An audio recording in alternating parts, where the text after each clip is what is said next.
purposes, I plan to go to 5:30 today because we've lost a little time throughout the week.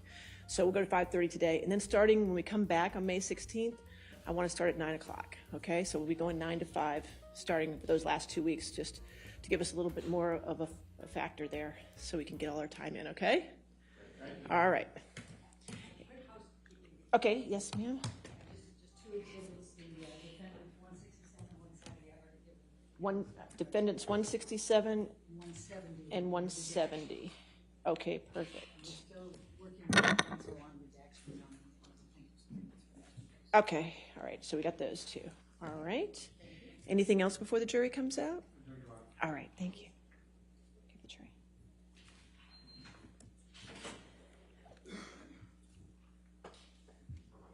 All right.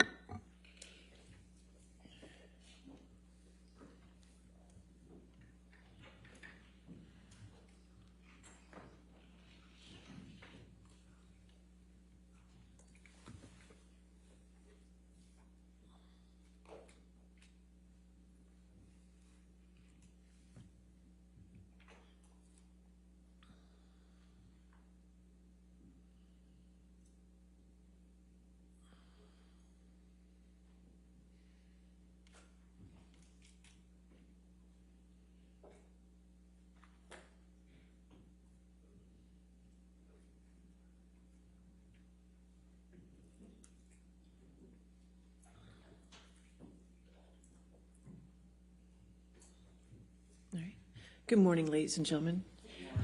I just want to let you know that today we're going to go till 5:30. So I just want to let you know at the beginning of the day that we'll be going till 5:30, okay? All right, thank you. All right, your next question, yes, ma'am? Thank you, Your Honor. Amber, when we finished yesterday, we were talking about the Bahamas and the yacht and flying off in a helicopter. I'm going to just ask you to take a look at, Michelle, if you can bring up Defendant's Exhibit 1091.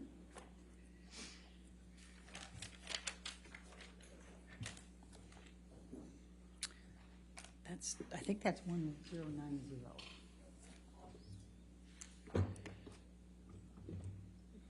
Scary that I would know that.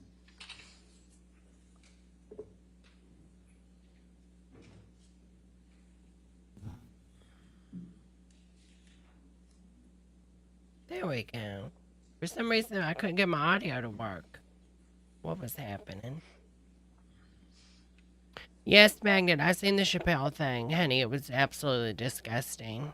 So disgusting. Do you recognize this? I don't know what the hell's going picture? on with America.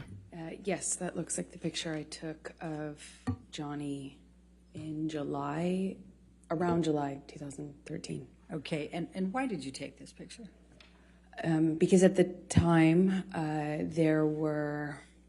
I was already sensitive. I'd been in a relationship with Johnny for over a year, coming up on 2 years, and I had already noticed that there was this pattern of behavior changes with him that would make my life significantly more complicated or peaceful, difficult, or wonderful, depending on what he was using. And I only could tell what he was using because I would have to look for clues, and he would pass out and she was looking for clues. Get sick and lose control of himself, and then people would pick him up and clean him up and fix it, and he wouldn't either remember, or he would deny it, or he would accuse me of saying that this had happened when it didn't. And there was no one to back me up. There was just his employees and everyone who had been taking care of him versus my word. And so I started to take pictures to say, look, this is happening. This is, I understood enough about addiction to know that you have to hit rock bottom. Like, you have to have some consequence for your action or for your behavior if you ever change to get better. And it seemed to me like that was not happening. So I noticed a behavior pattern change, and he started to, instead of,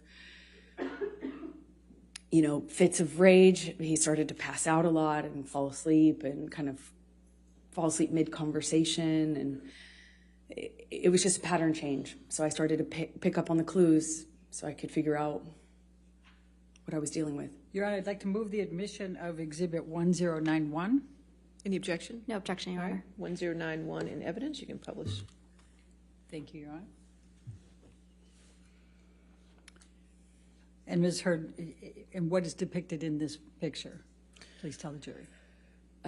Johnny passed out on the island where That's kind of good for a 50-year-old right vacationing. here. He had had a bit of a stint of sobriety right before this, and it started to change with his friend Paul Bettany. And yeah. Okay. Now I'm going to ask you, Michelle, can you bring up Defendant's Exhibit 1095?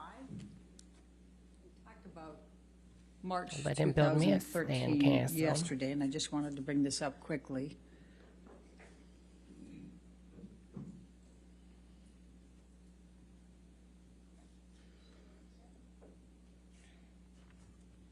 Do you recognize this picture? Yes, that was taken. Before you go further, did you take this picture? Yes, I did. Your Honor, I'd like to move the admission of Defendant's 1095. No objection, Your All Honor. right, 1095 in evidence, you can publish. Okay, thank you. Okay, now, Amber, will you please tell the jury why you took this and when you took this? This was after a several-day bender, a binge of Johnny's. The 22nd of March, which we talked about yesterday, Boy, he dresses so poor. burn a painting. It was accusing me of having affairs with a musician, my ex-partner, and he was on these a drug binge where I saw him no eating, little to no sleep, and he would just use cocaine and drink all day long.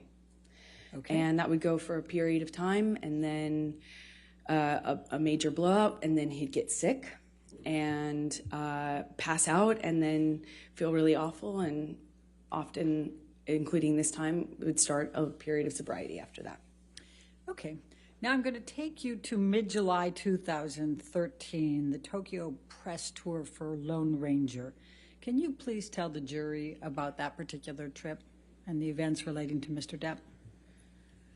Sure. He was promoting a Lone Ranger, and I had just met his kids at the premiere in Los Angeles shortly before this tour started.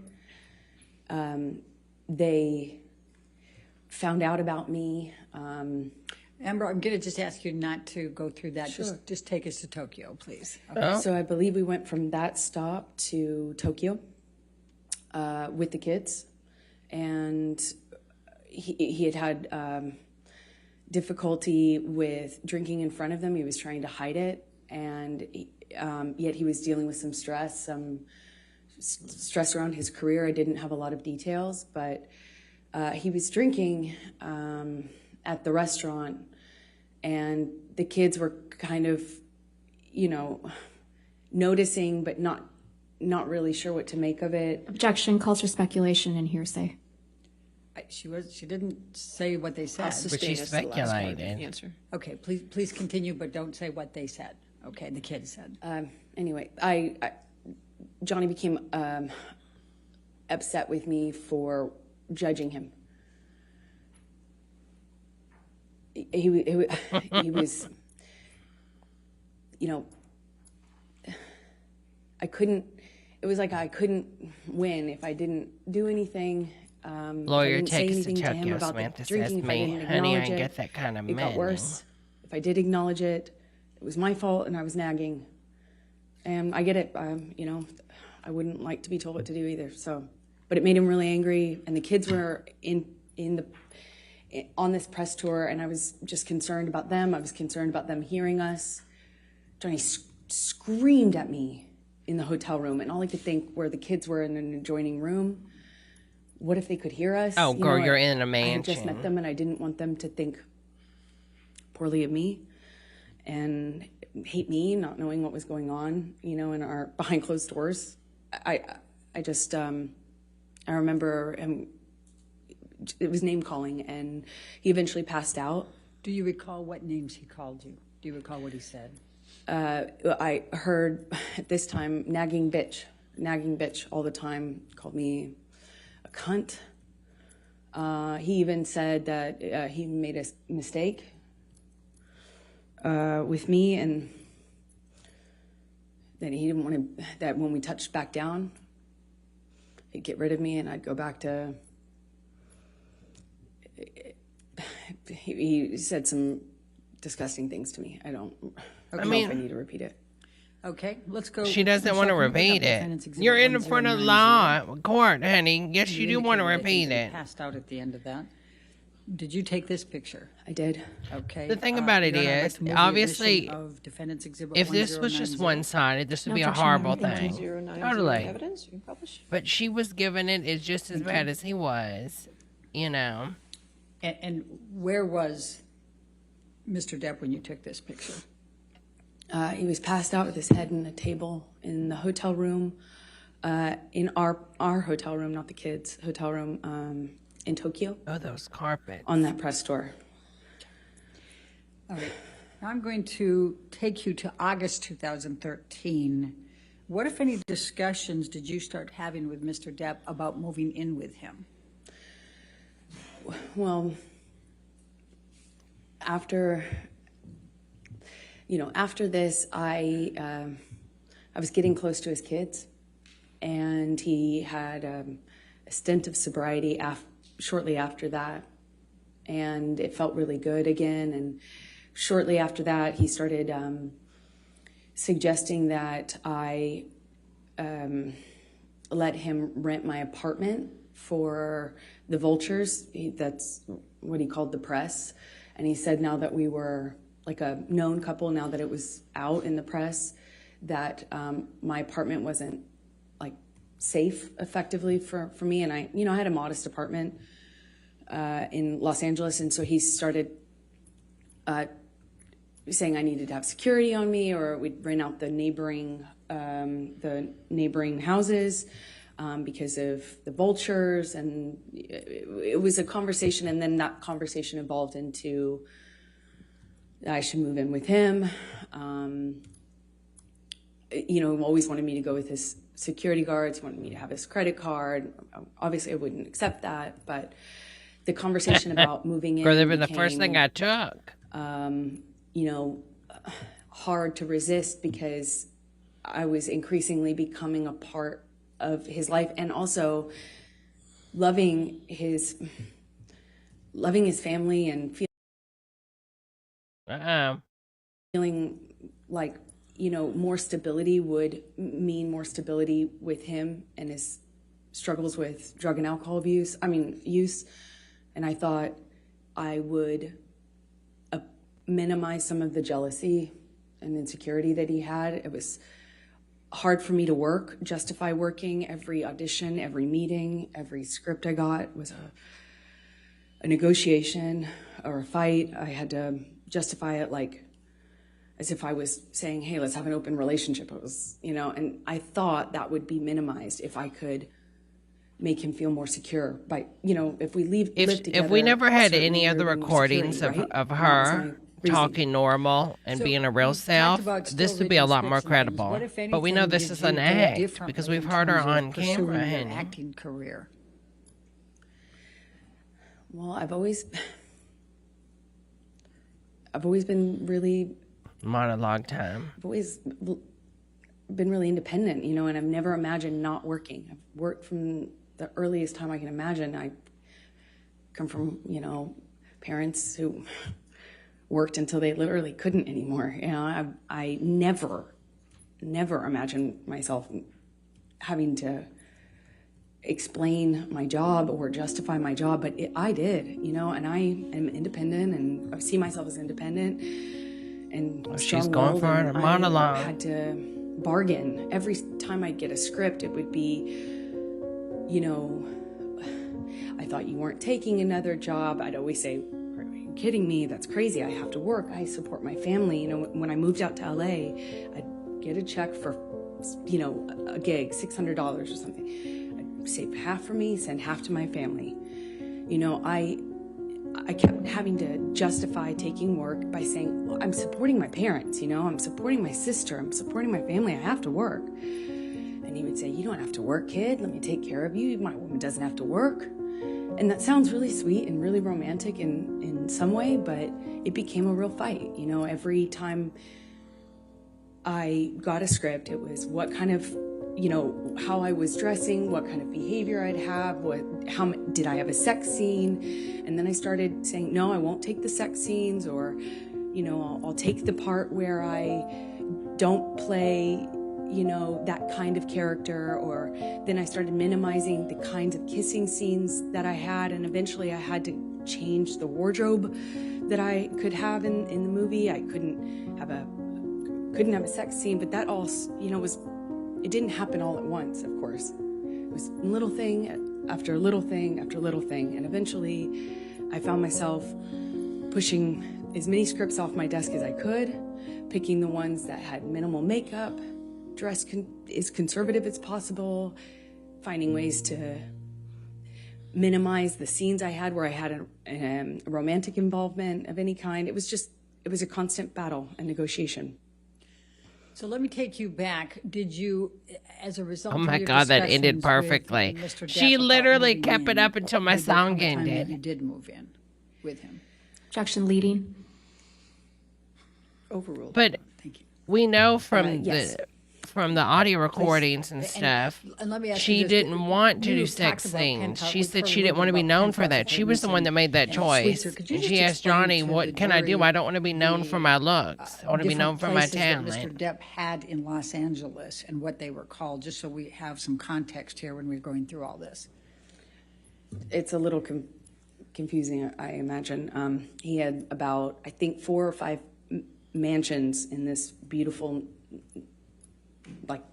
border of Beverly Hills and West Hollywood, and they were all on a cul-de-sac, and we called it Sweetser because that was the name of the street. And there, 5 houses, I think 5 houses, it could be 4, all, effectively, he had the whole street.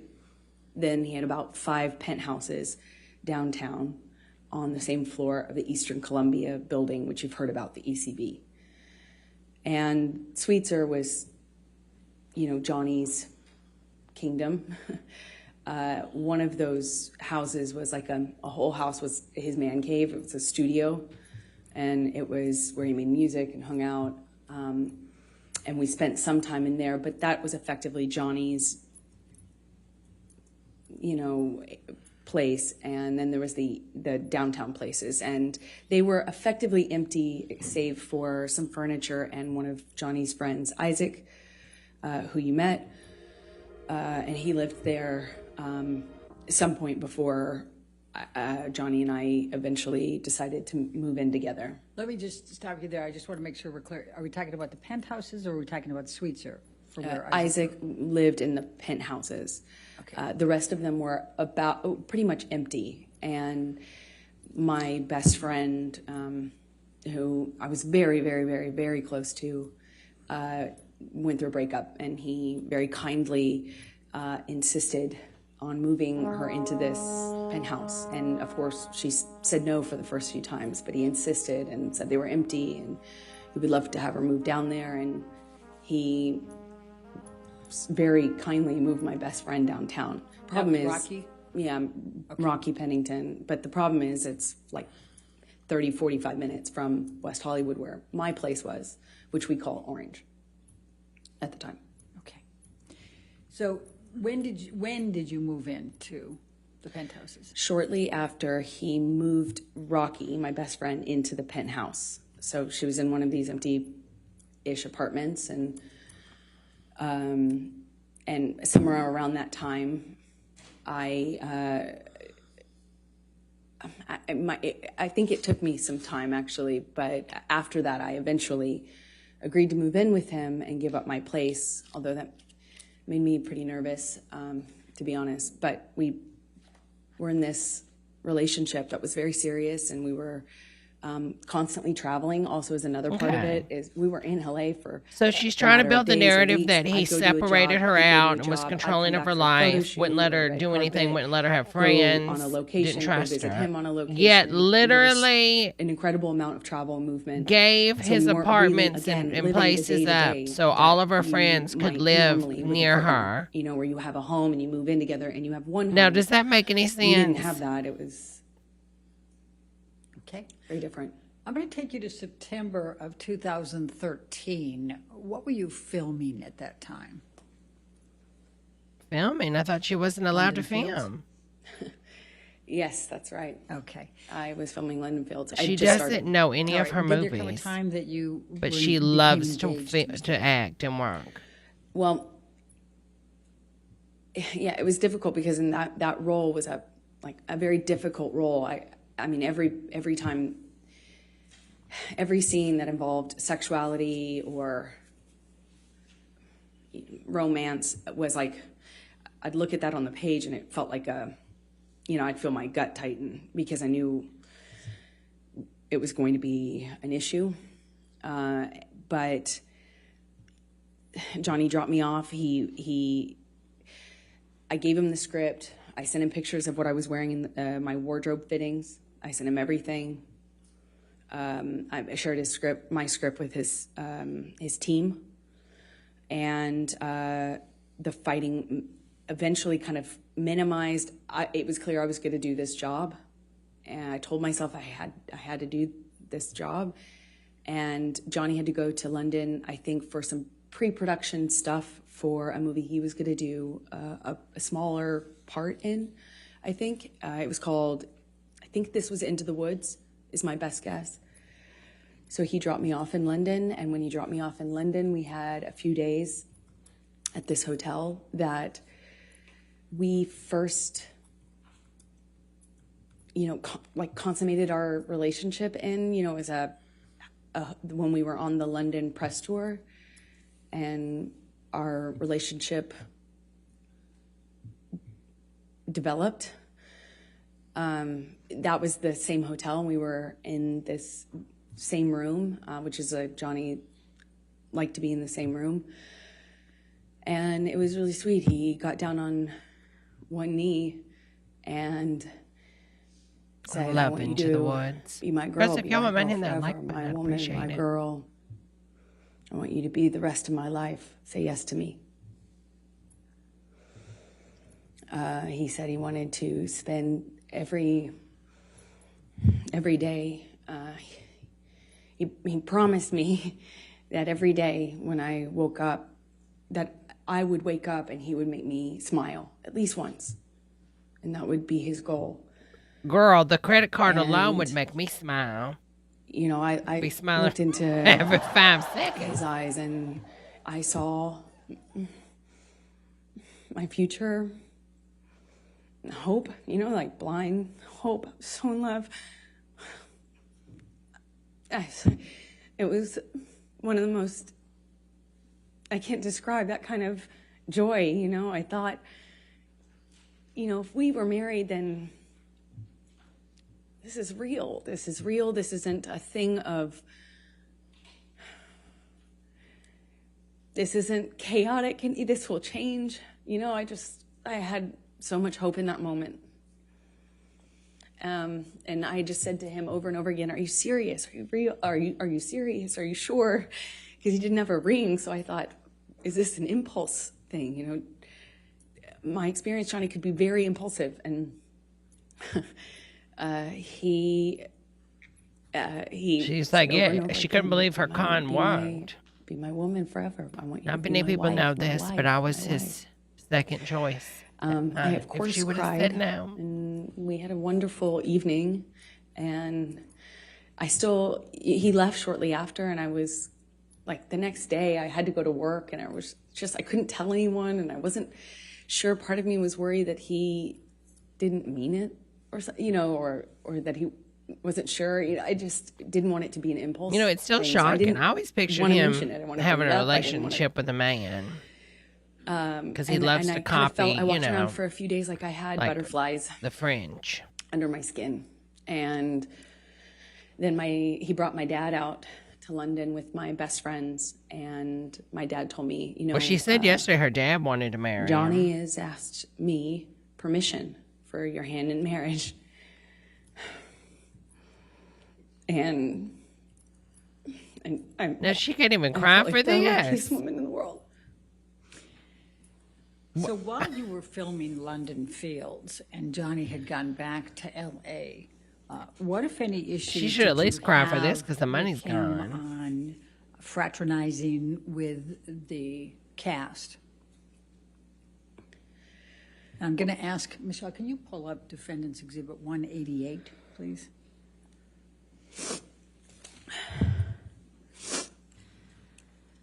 Your Honor, I'm going to object on hearsay. Your Honor, I'm going to, let's pull up 188A. I've redacted everything but what Mr. Depp says. All right, let me On just take a look 188A. at 188A. That's submission against interest.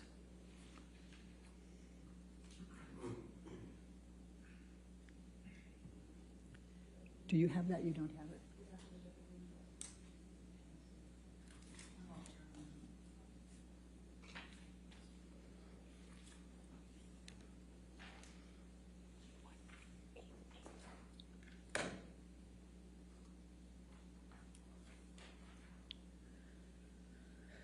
Give that a minute.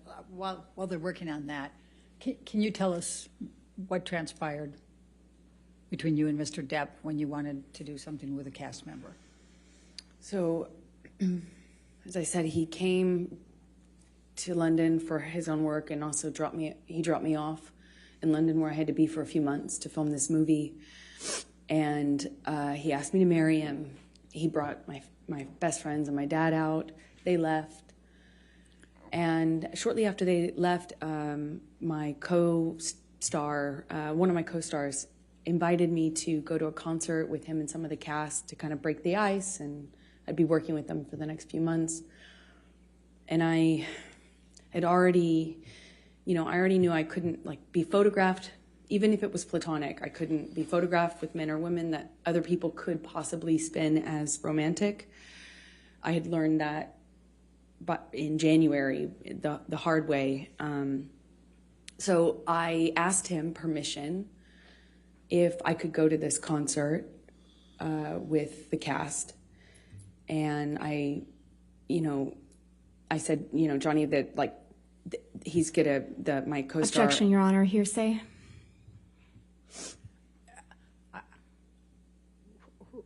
Don't tell us what the co-star said. Just tell us what your communication was with Mr. Depp. Objection, hearsay. Her communications are hearsay. All right, I'll sustain the objection. I'm not sure I understand. If you want to approach this. Yes. Wow. Who's this? I thought she wasn't allowed to be photographed. Thought she wasn't allowed to be photographed with men or women.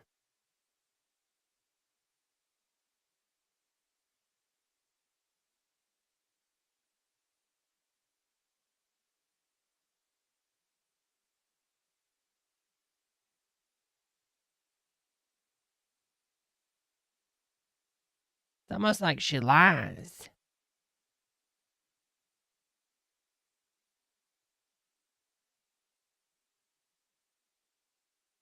She's looking at Johnny.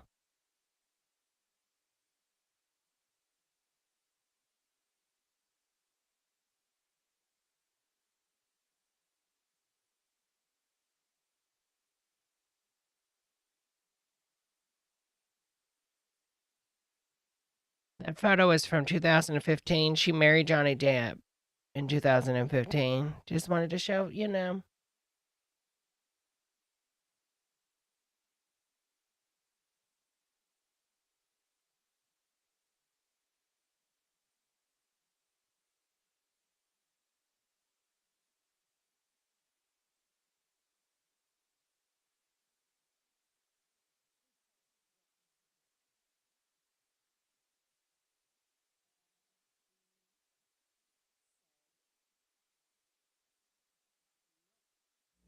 that if I accepted the invitation and went out to a concert, that the engagement would be off, that the relationship would be off, and that I was foolish, naive for thinking that people could invite me to a concert in a platonic way. I tried to say that it was fine. Objection, that it was, hearsay.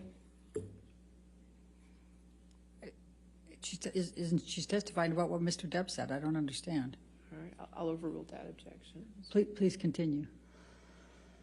yeah, he said I was foolish and naive, that no one could invite me to, how could I be so dumb to think that somebody could just invite me to a concert? Why would they want to hang out with me?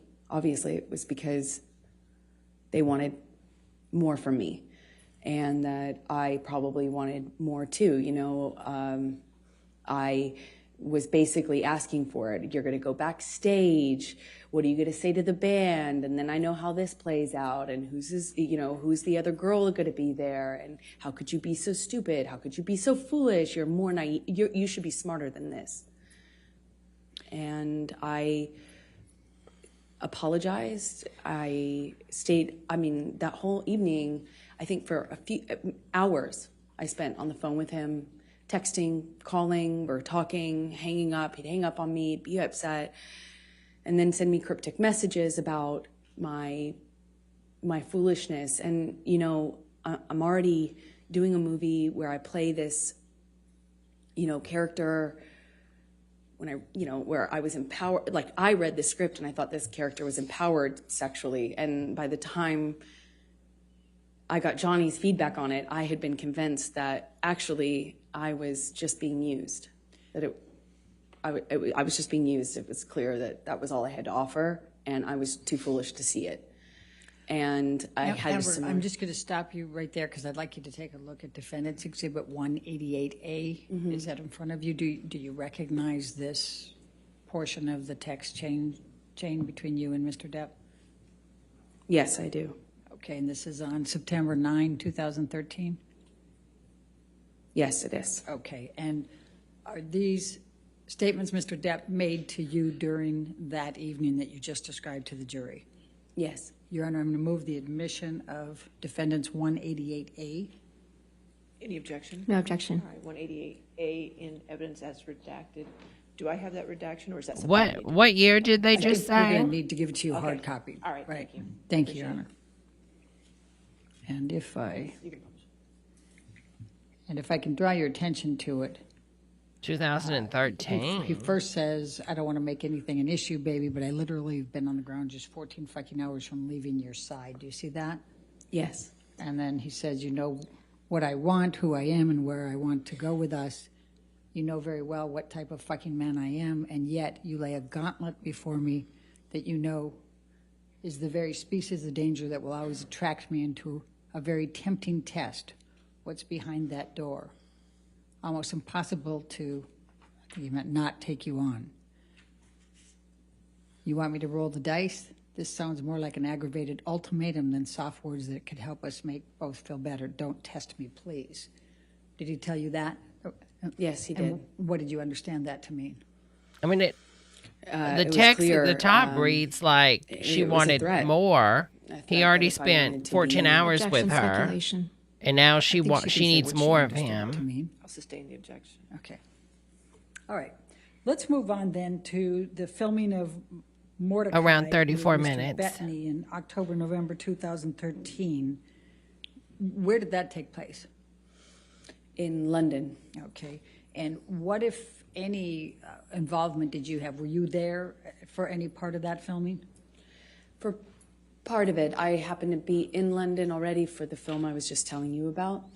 And Johnny came to London shortly after to film his own movies. He did the smaller, I think it was a smaller role in Into the Woods, and then he was filming Mordecai after that. So after I finished my movie, I moved in with him into his house in London, a rented house in London. Okay. And describe your experiences during that time period with Mr. Depp. It was really touch and go. He was filming with Paul Bettany, and there were days when he wouldn't come home, or they couldn't get him up out of on set. He'd be asleep in his trailer, sleeping whatever he'd done the night before off. I remember he missed a few days of work that way. It struck me because in my experience in our job, you don't miss work. It doesn't matter how sick you are. You go. It's millions of dollars every single day they're filming, and I had not experienced someone who could effectively just control the set like that. To that extent. And one day he didn't come home, and I was worried sick. I found out that he was in a hotel room with Paul Bettany. Objection, hearsay. Okay. Oh, Move forward. what were they doing? When he came home, they had to carry him home. Objection, hearsay. Did you see them I carry watched him? it. Okay. Go ahead. Okay, please continue. I watched. I was shocked that he could do it. One of the security guards carried Johnny like a baby into the house, and I looked at that, and his boots were hanging over the security guard's arm, who had to negotiate getting through the doorway, carrying Johnny like this. And I watched this.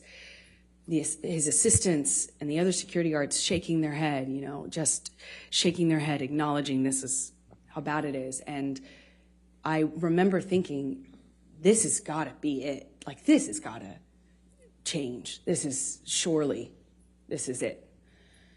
And he was understandably very, very sick for at least 2 days, is my recollection. And in that 2 days, I had a lot of conversations with this team. I won't say what they were. But I felt at that juncture very encouraged that everybody and myself were on the same page. And I felt encouraged that we were in a new chapter, that Johnny had finally hit rock bottom, and finally he felt like changing for good. And I felt buoyed, supported by these conversations I was having with people that he was close to, that he trusted. November 2013, did you have any contact with Lily Rose that led to any discussions with Mr. Depp? Objection, leading. What, if any, communications did you have with Lily Rose in November 2013? Objection, calls hearsay, leading. I'm asking what her connection was. I didn't ask what she I'm said. going to sustain the objection. If you want. Okay. November 2013, what, if any, interaction did you have with Lily Rose without saying anything she said? Objection, hearsay. It's interaction, Your Honor. I'm not asking for what she said. If you can lay a foundation out. Okay. Did there come a time in November 2013 that you saw Lily Rose? Yes, they came to stay with us for some time in the winter. Yeah, around November, I believe, 2013. When you said they, who were you referring to? Johnny's kids, Jack and Lily Rose. All right. And was there a particular incident that led to a disagreement with Mr. Depp? Objection, leading. Sustained. What, if any, interaction did you have with Lily Rose that led to an argument with Mr. Depp? Objection, leading. That, what, if any? She just asked the same. She literally asked. She said leading. She sustained the objection. Then she said, what if any? Same thing. Objection, sustained. Then asked it again.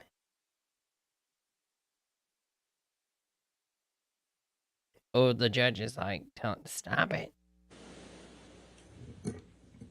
Did you have an argument with Mr. Depp relating to Lily Rose in November 2013?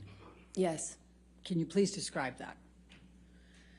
Well, I was, these kids were, I found them to be these beautiful, Nobody's asking you about the kids. wildly intelligent. Nobody's little asking you that, honey. Weirdos in the best way, they were, Oh, I was falling in love with them. weirdos. Well, he uses that to they describe someone's kid. Were in my Or life, anybody. at that time, a short amount of time, but I loved it, and I felt I just started to love feel hanging very out with y'all in the chat. protective Y'all are of, just weirdos, you know? Johnny's sobriety meant that he was there and then he wasn't. Can And y'all like nature the of our video lives, weirdos? Travel and work meant he was there and then he wasn't. And Lily Rose, at some point, had a crush on a Objection, hearsay, and lack of foundation. I'll overrule for them. Thank you. Please continue. This argument happened because Johnny was. I didn't agree that this gentleman, it was a famous musician, over the age of 18, spent the night at the house, and I felt protective over Lily Rose and concerned. Lily Rose is watching this and be like, this bitch knows I'm on the And spectrum. Naturally, How they dare were she? They were not my children. It's not my place, and I understand that. I know it's a sensitive subject, so I understand why Johnny got so upset with me. But that and the introduction of the weed with his daughter, she was so young, I just felt protective. Oh, she's trying Again, to paint it's him not up my a bad place. I light. understand that. And So he was letting her have made him sex really with angry men by that are over the weighing age on of that. 18, giving her weed. Did there come a time that there was a family engagement gathering? Well, we celebrated Thanksgiving out in London. The kids were there. There was a stint of sobriety following how sick he got on set with Paul Bettany after one of his drug binges, and he kind of just came alive again. He even played a prank on me about having relapsed when he hadn't relapsed. It was. I started to kind of feel that with the kids being around. I did think that maybe this was it. We were on a good path, meaning to sobriety, that this was it. And our life was peaceful for a minute. It went back to being wonderful. There were these moments that just felt so wonderful. Objection, Your Honor, non-responsive. All right. I'll just sustain the objection. Okay. Take us to the engagement. There was an engagement party, correct? Then, yes, come Christmas of 2013, Johnny had rented this beautiful mansion in Malibu on the beach. It was gorgeous. And he brought my family out, and his family was out, obviously, in LA. And we Congratulations, stayed in this coming rented out. mansion, and we're all together for the holidays. And one evening, we were going to his mother's house. His mother, who you've heard about, was older and sick, but at home being cared for. And one evening we're going to have dinner, Christmas dinner there with her. And they around brought the time of dead her birthday mother as well. to the And table. my best friend said, And they "You ate should Objection, sushi. hearsay. And they ate sushi off of Wasn't enough her. to prove the truth of the matter, but go ahead. Go past that. What did you And do? made, we went and they to took Betty Coke Sue's and house, his mother's poppers house, off her body. and Johnny proposed in front of our families in this big, surprise. He surprised me, got down on one knee, and I cried and hugged my mother and hugged his mother, and he gave me this enormous diamond ring, and it was Mined by the a nice best time. children in Africa. I'm going to take you into January, February 2014. You employed a woman named Kate James, is that correct? Objection leading. What, if any, relationship did you have with Kate James? She was my assistant at the time. I hired her sometime in 2012 and had as minimal contact with her as I possibly could. So. And why is that? She was difficult, troubled, and inconsistent. Oh. She drank on the job and stuff like that. Her behavior was... Now Objection she's relevance. hurting herself. She's already testified. Kate James has testified. Uh-huh. And you were horrible to your assistant, and you wouldn't even give her a raise. Okay. She doesn't like anybody. Please describe You to could the tell jury she was what lying. The The assistant was already on the stand, job Samantha. responsibilities Kate had and how you communicated with her and Girl. kind of how that worked. Objection compound. You could tell she's lying. Look how she's rolling her eyes. This has We really minimal, disheveled her. Her own lawyer disheveled her. person-to-person interaction because I was hardly ever in LA. If I was there for a few days at a time. And Johnny and I kind of lived in this insular bubble anyway when we were together. But we would send emails, texts, and a lot of voice memos, voice notes. And, you know, if I found that if I said, Kate, you know, you left the car running with your doors open and your kids in the car on the street. You need to Objection move it. hearsay. She's not testifying. She's testifying about context. Girl, we got white Sustained pills objection, today. White treats. I'm going to ask you to take a look at Defendant's Exhibit 209.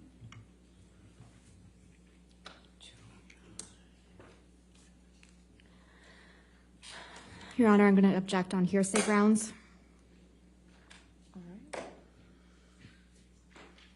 What if Johnny would buy me an ice cream machine? It's still hearsay.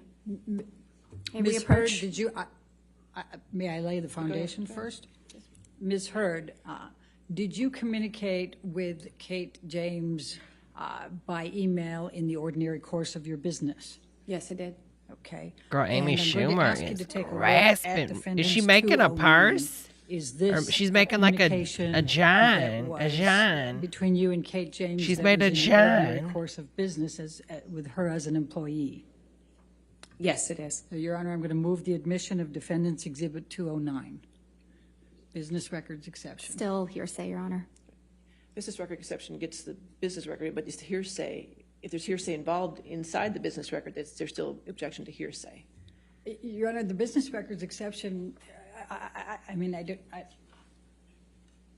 Girl, approach the bench. don't agree. I think that's the point If you that wanna- hearsay. This approach the bench. You don't need to do this in front of the jury. You're making your own self look bad. Jesus. I don't understand why she doesn't never approach the bench. If she wants to argue in front of the jury, you don't want to do that. Because the jury's going to think, oh my God, this lady has no idea what she's doing, like we have done multiple times. I mean, obviously, I don't believe Amber Heard, but my God, you want her to have a fair trial. Can't even have a fair trial with this woman.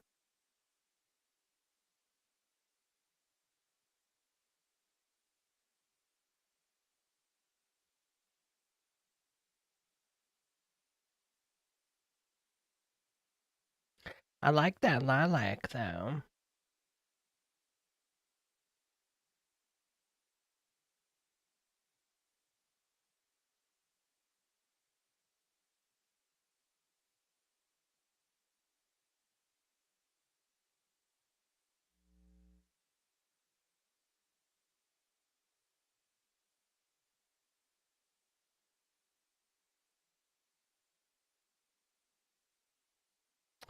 I believe her. I just think there's a performative spin. I mean, I think that the relationship was toxic. I totally agree. Johnny Depp was on drugs, probably passed out all the time. But I think Amber Heard was just taking advantage of the situation, got with him thinking, you know, she could control everything, and then her personality disorder and narcissistic behavior just took over. And she was a horrible person. You know, I don't think he was going around abusing her, though. I just think she couldn't control him, and it pissed her the F off, hence why What, she if was any, so mad with him and communications hitting did you him. have with Kate James about your issues with Mr. Depp? Objection hearsay. Your Honor, Ms. James has testified. I'll sustain the objection. All right, well, we can take that down, Michelle. In the February, I'm going to jump to February, March 2016. What, if any, communications did you have with Mr. Depp about Lost a that prenup? one. Well, after the engagement, but before the engagement party, Please I don't. started to feel like it would make, you know, I know that he earned significantly more than me. He's a successful actor. I wanted to eliminate any doubt in his mind and in other people's minds. So I brought it up to him and brought it up to my therapist. Objection hearsay. She's just saying that she brought it up to her therapist. She's not saying what she said. But please focus on Mr. Depp, okay? Of course. Johnny said he would tear it up. He said, if you ever brought one up to me, or if I ever saw one, got my hands on it, I'd tear it up. Girl. Only way out of this is death. Only way out of this is death. And I thought it would, like, She's saying she wanted a prenup. I didn't care either way, but I did feel that it would eliminate suspicion or doubt, and it would make things easier. And I told him over and over. Girl, again, nobody wants "Are a you sure? prenup." Are you sure? Maybe we should do this. And one time he said to me, he's like, "Kid, are you already thinking of how you're getting out of this? Are you already planning to get out of this, kid? You already planning on leaving?" He probably did say that. That was If she was to say that, that's probably what his reaction would be. She didn't want no prenup. Girl, stop this. It was he accused me of having 1 foot out, and they kind of were happening around the same time. You know, I still had my apartment, and we're engaged now. He was asking me to redecorate Sweetser, his main house, and kind of move into the ECB building downtown where my best friend was living at this time. While the decorations and the remodeling had been done on Sweetser. And so these conversations were kind of happening about how to build our future together and how we were going to move forward together. And I would have forgotten about the extent that we had those conversations early on in the engagement if it hadn't have been for my therapist's notes. I'm sorry, if it hadn't been for your what? If it hadn't been for my therapist's notes, which were taken at the time when I was talking to her about this and my conversations with Objection Johnny. hearsay. Okay. I'll sustain the objection. We'll move on. Okay. Let's take it to March 2014. Did there come a time there was an engagement party? Yes, so it was March 2014. Please describe for the jury. We had an engagement party, and we decided that when we did get married, we'd have a small wedding, you know, something intimate. But, you know, our lives were kind of big. Thank you so much, Arlene. His life was extremely big. And we needed to incorporate, we wanted to have a bigger engagement party than a wedding, you know, and kind of get our guests in, our family, our friends, and have a big event of it, as opposed to making the wedding something that was big. And, you know, so we kind of put it on the engagement party and had a bunch of people, a lot of friends, business acquaintances, a lot of family. She gonna talk I about had the drug all of my buffet? family friends and my childhood friends come out for it, and I even invited my therapist. It was, That's you know, not a big normal. event. You don't invite your And describe what therapist. took place at the engagement See, this is party. how you can tell she doesn't understand boundaries. Well, we walk in together. That and right we there, Took some pictures. that's a and red flag. said a few hellos, and then Johnny disappeared upstairs. in, I guess it's like a coat room or something. It was in a big abandoned building that was rented out for events. And he had disappeared upstairs almost the entire party, I would say. It was kind of came down at the end when we were leaving, and came down once because he was at the time sharing drugs with my dad. Objection. Speculation. Lack of foundation. How do you know that he was sharing drugs with your dad? I was there. I watched it. Please continue. My dad at the time was was addicted to the same thing Johnny was. And so my dad had, either my dad ran out or Johnny ran out. I can't recall which of the two ran out, but there was they needed more, of course, and had to leave the party. My dad actually left with Johnny's security to go get more drugs from Objection. West Calls for Hollywood. speculation. How do you know that? They told me. Hearsay. No, that's Sustained hearsay. objection. And they left to go whatever, and then they came back with drugs, and everything was okay in terms of the withdrawal symptom, or I don't know what you call it at that point. But She doesn't know what he it's still called. stayed upstairs. And Are you referring to Mr. Depp? Yes, I am. Okay. Please So continue. shortly after that, I tried to get Johnny to come downstairs, and he just snapped at me, just verbally told me to shut the fuck up. And I remember talking to my mom about the irony of it. Okay. We were in an engagement party, but that was pretty much it for the engagement party. And I went downstairs and entertained guests and smiled and took pictures and put on a face and, went about my evening. She did the ping pong ball trick. Take you to May Show. 2014, the Met Gala. Could you please tell the jury what a Met Gala is and what's involved in that? Objection. Compound. Overruled. Met Gala is a big event, annual event, celebrity event in New York. It's a fashion event, but it's just a major red carpet event. And so you have to be invited, and it's kind of a thing, and we were invited that year. And I had already gone for the previous year or two, and this year we were going to go together. And at some point in the evening, we're sitting across the table, and Johnny starts asking me about this woman. He thought I was looking at this woman in a sexual way, and I kind of turned it around on him and said that exactly. Objection. Hearsay. All right. It's context, Your Honor. This is I'll context. sustain the objection. Okay. Just say what Mr. Depp said then. I guess you can't tell us what you said to him. Okay. He was accusing me of flirting, and that's how the argument started. I don't recall what other accusations I was fielding at that moment, but typically in my experience with him, it wasn't just one.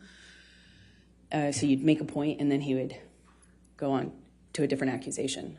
But I remember that what started it is this accusation that I had been flirting at this event. We get back to the hotel room, and Johnny shoves me and kind of grabs me by the collarbone area, like not really my neck, but top of my neck, above my collarbone, below my neck. I think at that point when we were still in the living room, I shoved him back, but I don't really recall too many specifics. I remember he threw a bottle at me. It missed me, but it broke the chandelier. And at some point, I remember maybe this was... Oh, really? That being? The shove that I was talking about. But at some point, Johnny and I are in a struggle in the living room, and he kind of like shoves me down on the sofa, and I get up and I'm trying to get him off of me, and it's just stronger than me. I don't know how else to describe it. And at some point, he just whacks me in the face. And I had not, at the time, been, I think that was the first time I was like, is this a broken nose? At the time, I was unsure what that feeling was, but I suspected I had a broken nose. And other than that, I was relatively unscathed. But I remember my nose being swollen, discolored, red. And I took a picture of my face at some point and made a joke about it to my friend about how bad I looked compared to how the red Objection, carpet. hearsay. It was not for to prove the truth of the matter. Yes, I'll sustain the objection. Okay. Okay. Just don't say what you told a friend. Okay. Okay. Let's take you to the Adderall Diaries. When did you start filming the Adderall Diaries? Believe May. I filmed another movie in New York, March, April, May.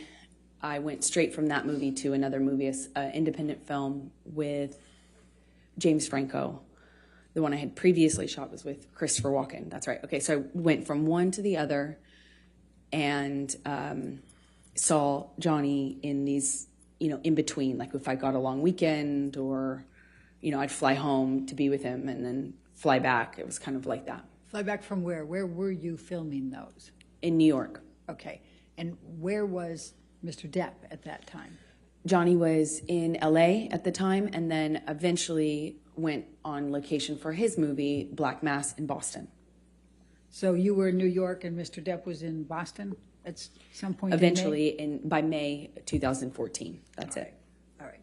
And what, if any, discussions or arguments did you have with Mr. Depp relating to James Franco in that time frame of May 2014?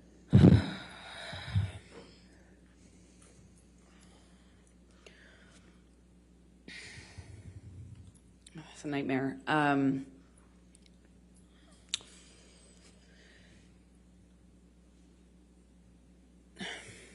I wanted to do this independent film. I liked the story. I liked the character. I told him I'm not going to wear makeup in the thing. Objection, hearsay. Apparently, Ms. Beardorf, if you could approach, please.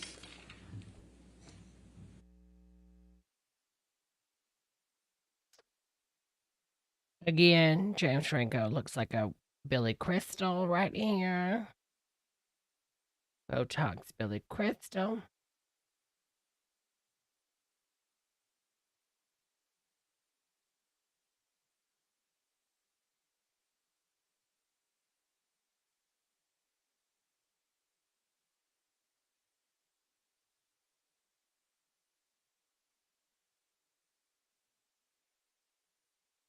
Yeah, this is from the Adderall Diaries, her and James Franco.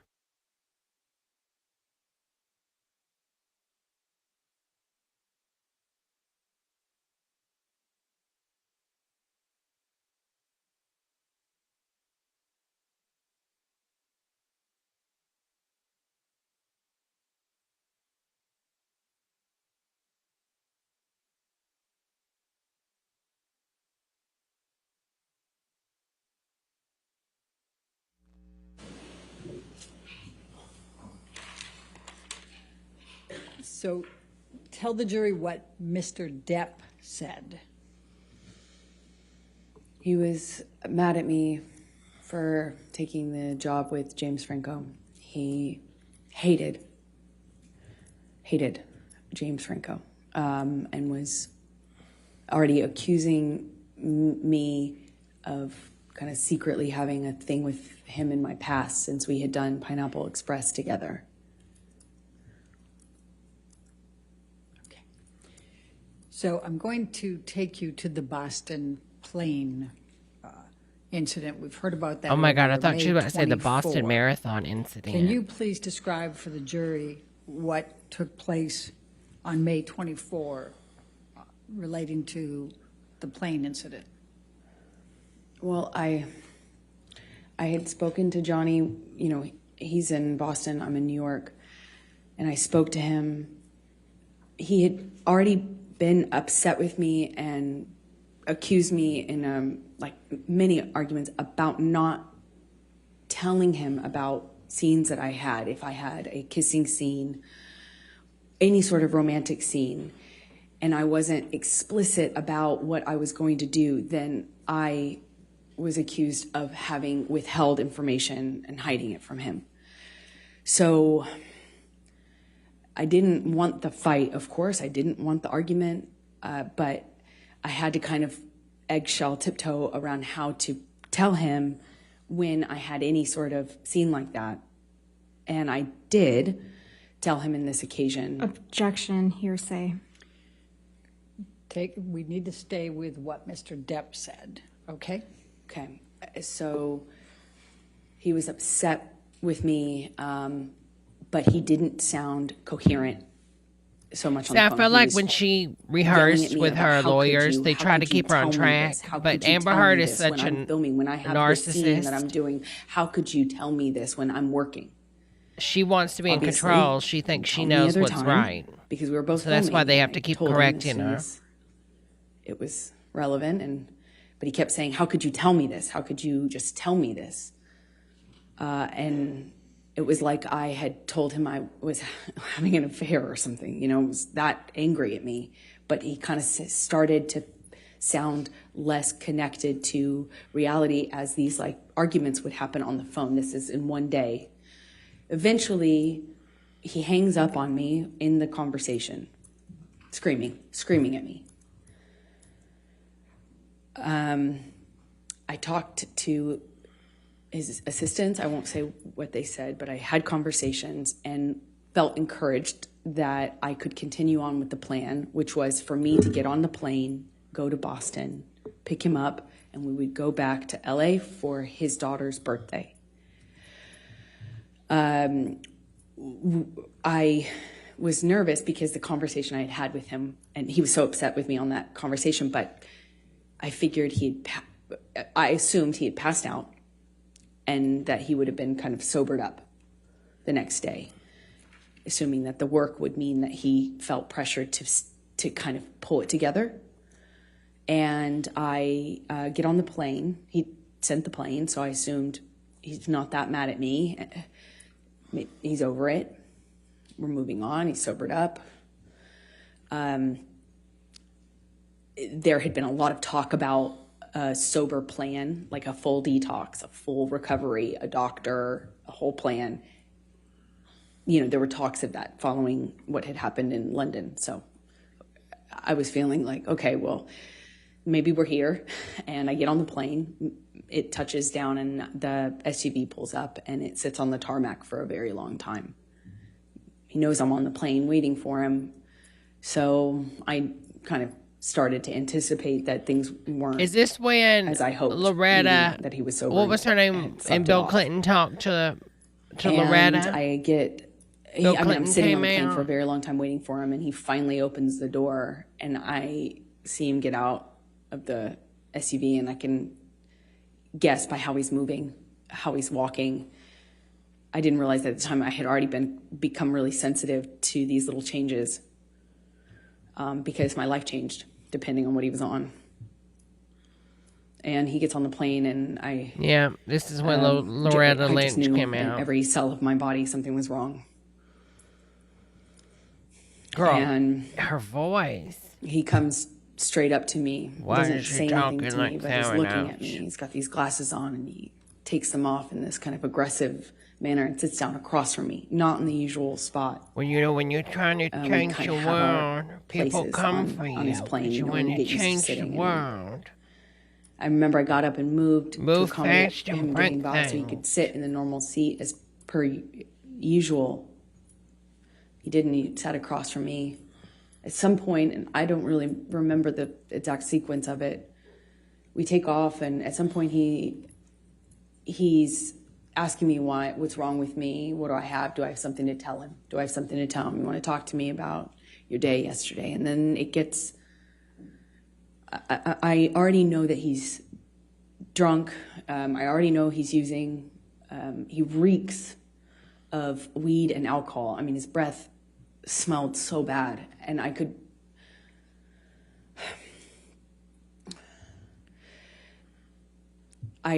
anticipate that there was a no-win situation here. There was no me talking myself out of this or talking him down or any, you know, a lot of my arguments and my involvement in them are me trying to diffuse by explaining or Objection, non-responsive. She's telling the story, Your Honor. I'll sustain an objection as part. Go ahead. Okay. So he is asking me questions, and I know to not engage.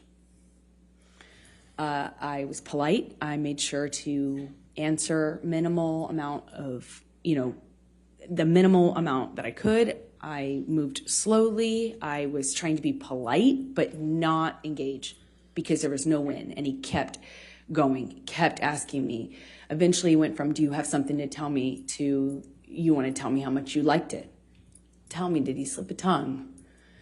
It got worse and worse, just more. It went from asking me about how my kissing scene went or how the sex scene went to asking me what James Franco had done in the scene, to being really explicit about my body.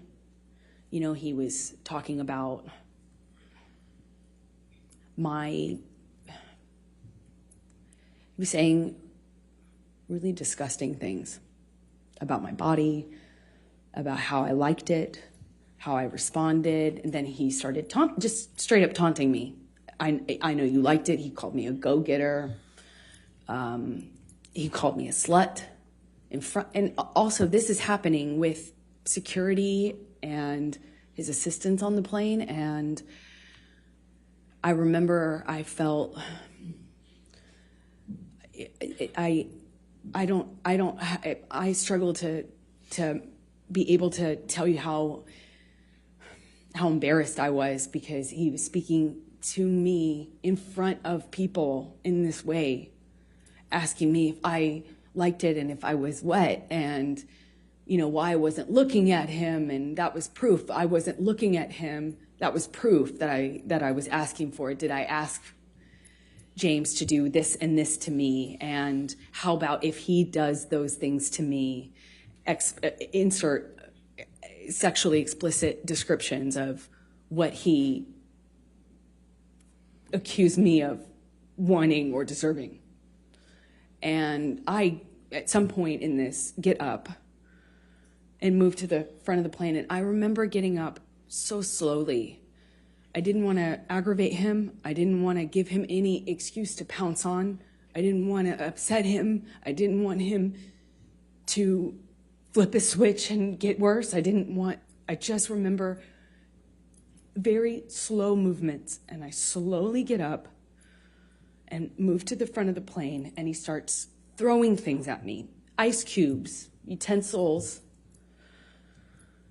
He's calling me a go-getter, and then an embarrassment, talking about what an embarrassment I am. I don't know how many times I moved seats. I wish I did. I don't. I remember moving more than once, and Johnny came to me each time, not the other way around. He sits down in front of me at one point, and because I'm not answering him, I was looking out of the window, and he slaps my face. And his friend is in our proximity. And it didn't hurt my face. It just felt embarrassed that he would do that to me in front of people. It was the first time that anything like that had happened in front of somebody. I got up to move again, and he's just taunting me, having a laugh, screaming, and then just straight up mean, calling me names. And it was oscillating between those things. And I get up slowly again, and I just resolve to just sit the rest of the time up at the front of the plane. And as I get up, he kind of kicks the swivel chair into my hip kind of just hits me. And I look at him, and he asks me, what? What are you going to do about it? I just stared at him. I just stared at him and wanted him to see me. I wanted to get through to him. Didn't feel there was it felt like there was a blackness in his eyes. I wanted to look at him. I wanted him to see me. It didn't even feel like him. And as I'm walking away, slowly, trying not to be, I was being very deliberate about my movements, wasn't saying anything, I wasn't engaging. I am walking away from him slowly, and he tells me to hurry the fuck up. Hurry up. And I just look at him one more time, wanting to penetrate the monster to see the man that I love underneath that. The man I loved. And he tells me to hurry up again. And I pull my gaze away from him. I walk away from him. My back is turned to him, and I feel this boot in my back. He just kicked me in the back. I fell to the floor. I caught myself on the floor, and I just felt like I was looking at the floor of the plane felt like a long time. And I thought to myself, I don't know what to do. I can't believe he just kick me? No one said anything. No one did anything. It was like you could hear a pin drop on that plane. You could feel the tension, but no one did anything. And I just remember feeling so embarrassed. I felt so embarrassed that he could kick me to the ground in front of people. And more embarrassing, I didn't know what to do about it. I got up and I walked to the front of the plane. I sat down and I just looked out of the window. And Jerry Judge Security and my friend both kind of under their breath asked me, "Are you okay?" Objection, hearsay. I spent the rest of the time looking out of the window. Sustain the objection. And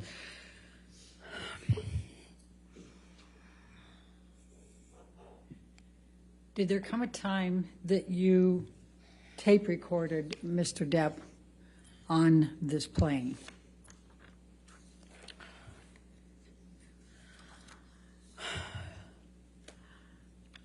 I want to sit here and say that I was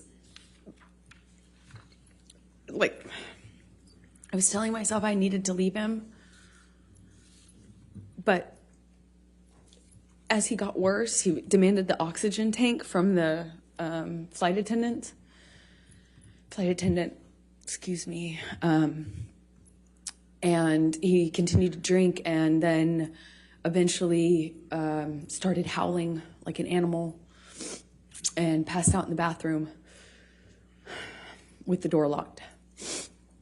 And was howling, and I at some point pushed record on my phone because there was that 5% part of me. Objection, non-responsive. I don't think it's non-responsive. She's explaining what led up to her tape recording him and why.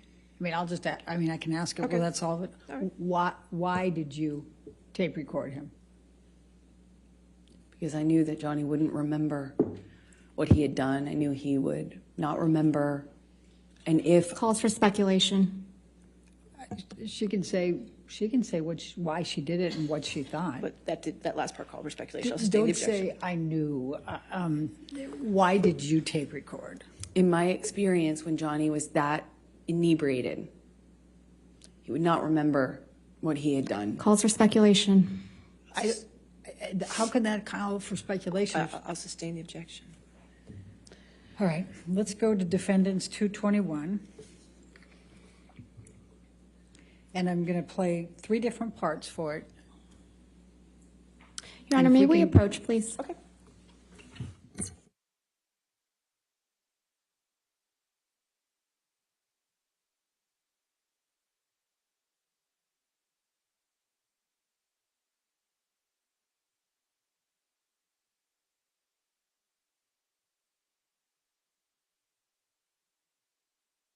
You've got One.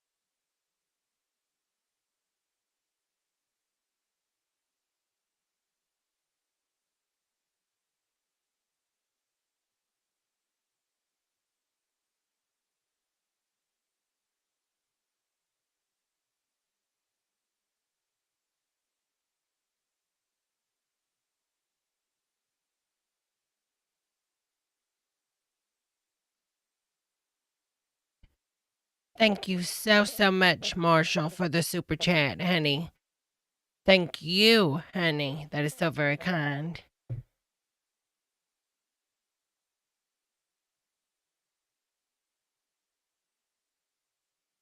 Y'all had to run to the restroom.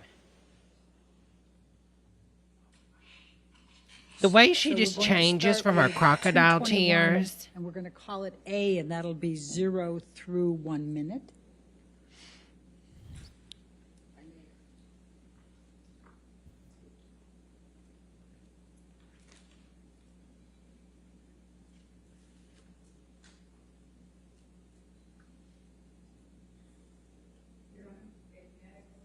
Okay, sure.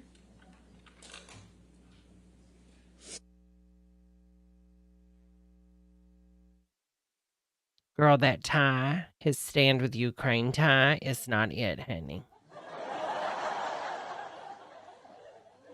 Yeah, she needs to stop the fake crying.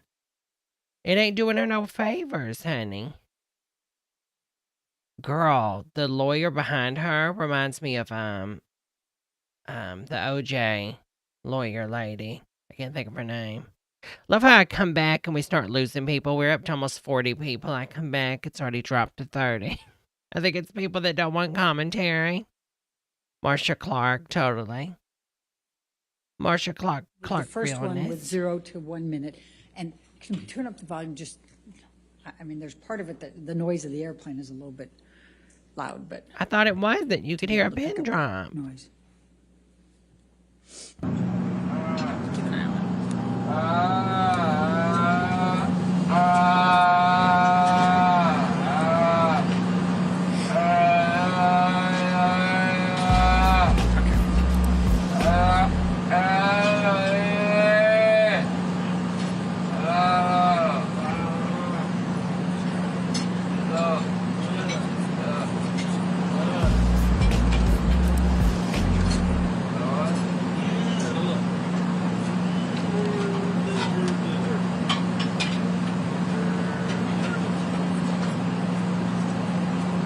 Is he having a reborn?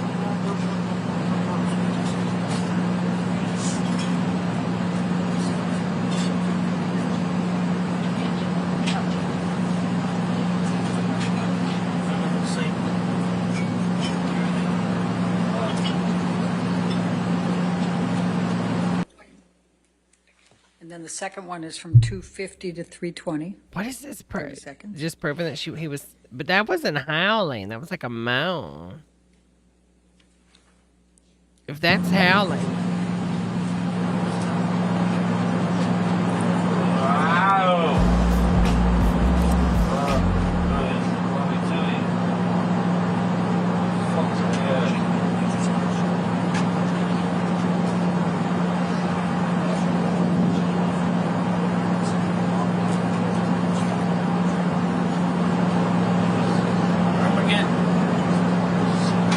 The devil is dancing tonight.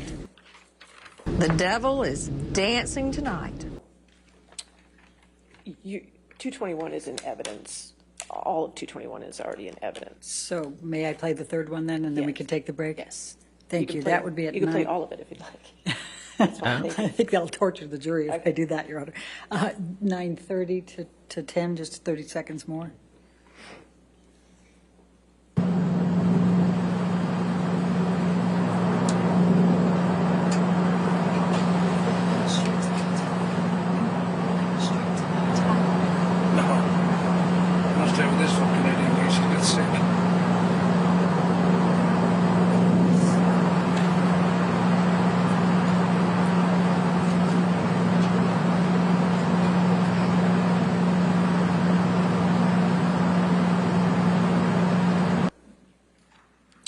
And you can be changing gears after that, or do you have any more questions for this issue? No, I think this would be fine Okay, for a break. all right. Ladies and gentlemen, let's go ahead and take our morning break then. What I Just don't do not underst- do any outside research and don't discuss the case. What with I don't anybody. understand is totally, it doesn't make any sense because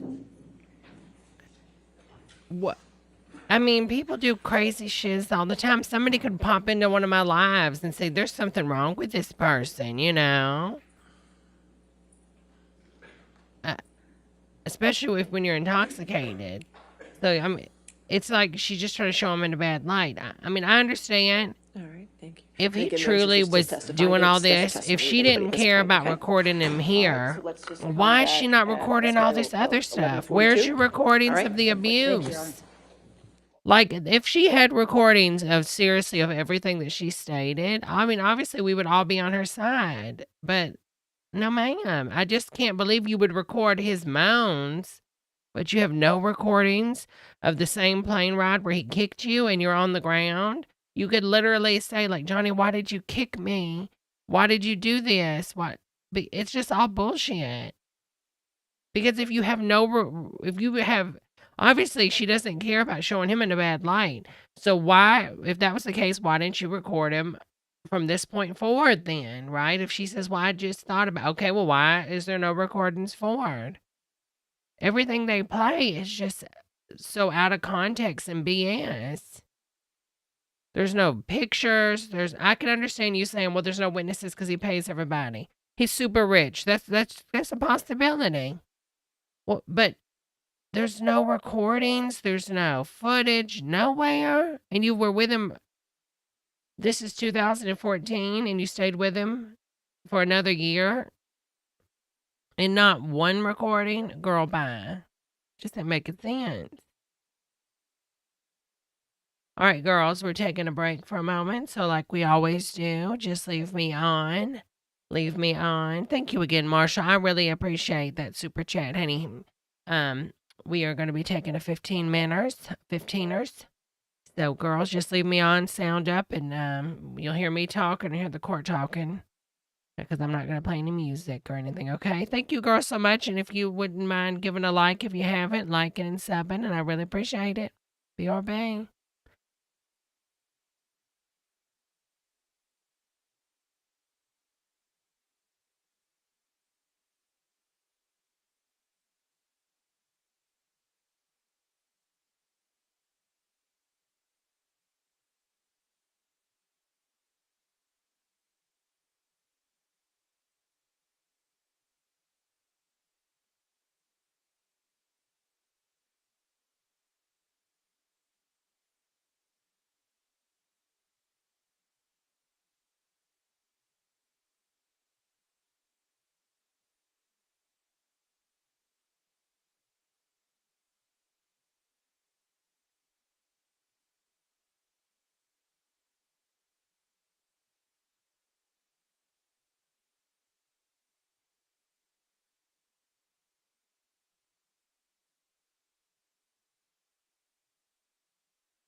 All right, we ready for the jury? May we approach? Okay, sure.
All right, we ready for the jury then? Yes, Your Honor. Okay. Thank you.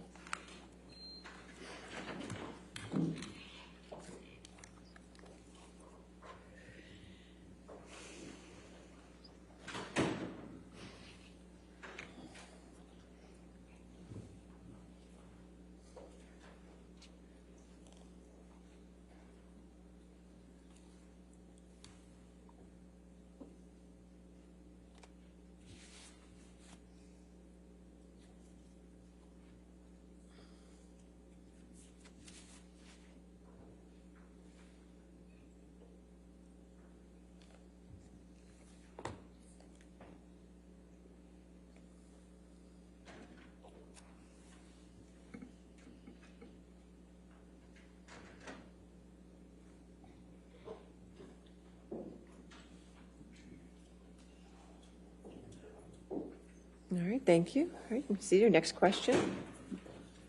Thank you, Your Honor. Amber, following the plane ride, what did you do once you arrived, once you landed in L.A.? I called for a cab, a car to pick me up, met me at the private airport, and I left. I got straight off the plane as soon as we touched down.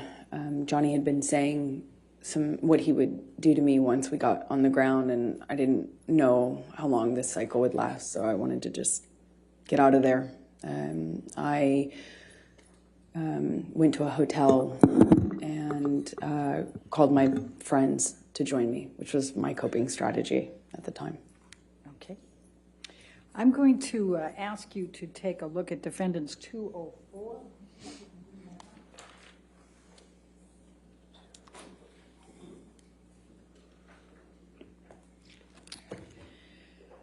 Did you reach out to...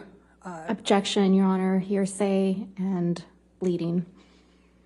Your Honor, I would direct Your Honor's attention to the first one in blue and the third one in blue, and I would say present sense impression and the state of mind at that time. All right, you want to approach? Yes.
right, let's go to 205. Defendant's 205.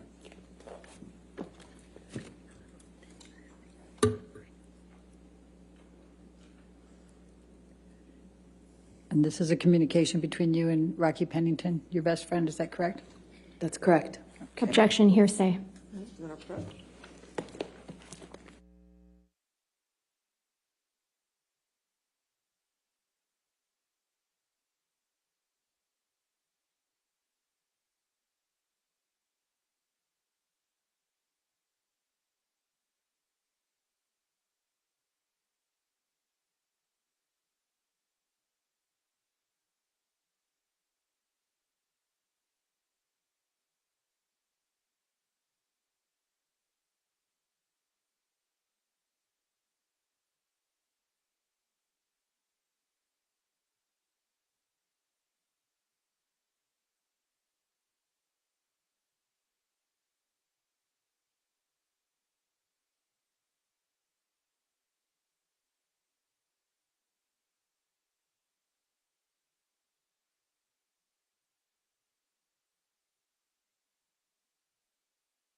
Needs to be redacted.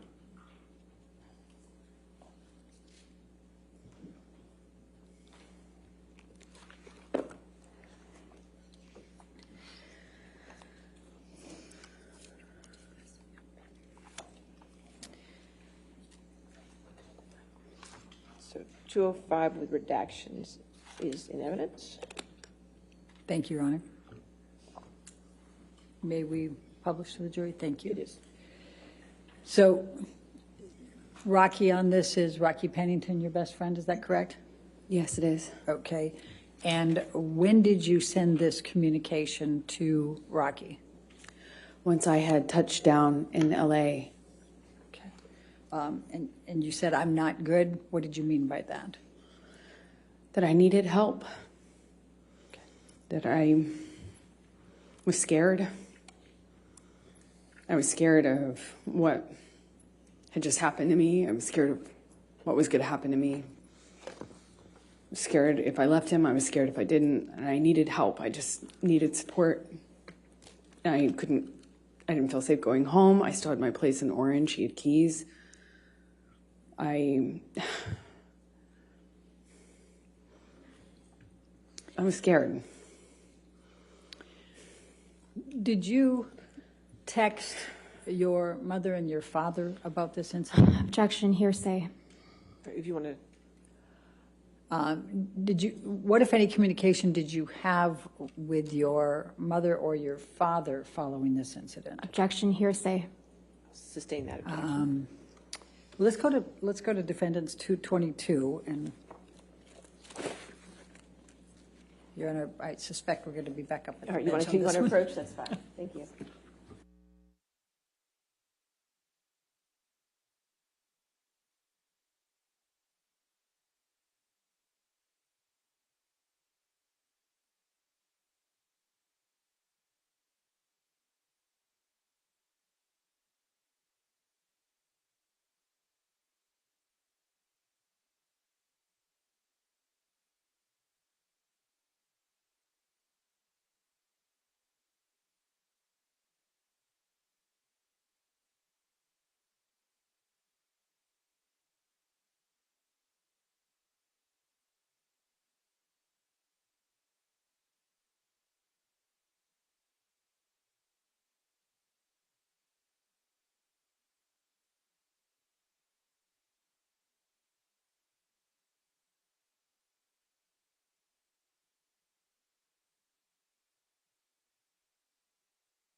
What, if any, communications did you have with Kate James following the Boston plane incident? Objection, hearsay.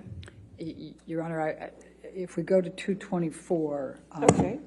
224. my argument would be business records exception. All right, you want to come forward? We can do it.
So what, if anything, did you do the evening of the 24th of May?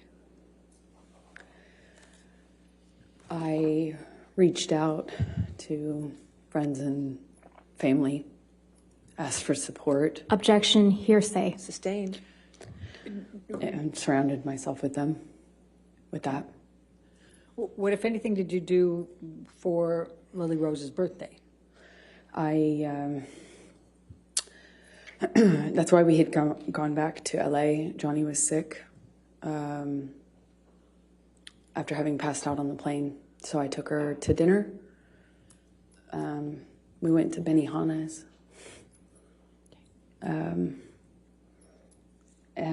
It was, again, put on my smile, took her out, tried to make her feel loved, and celebrated for her birthday. And then I booked a flight out to New York to go back to New York, obviously without Johnny. I'm going to ask you to now turn to 225.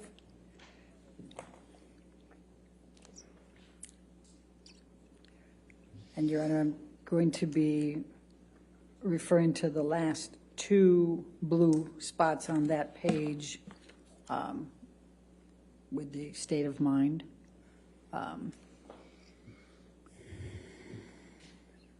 Mental condition. All right. It doesn't, it's still hearsay, Your Honor.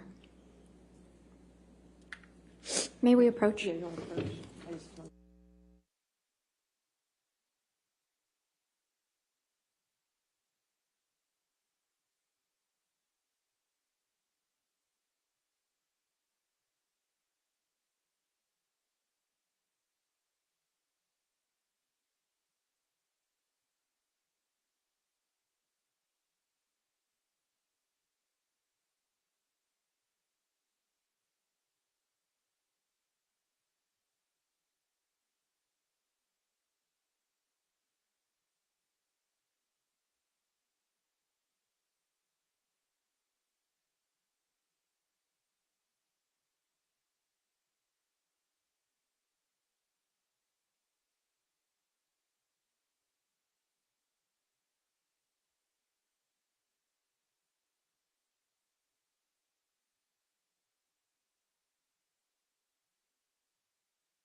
I'm going to ask you to turn now to 228.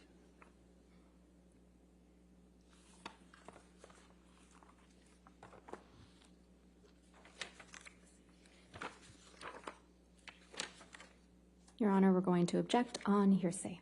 First line, Your Honor, Okay. is all I understand in Your Honor's ruling, but I think.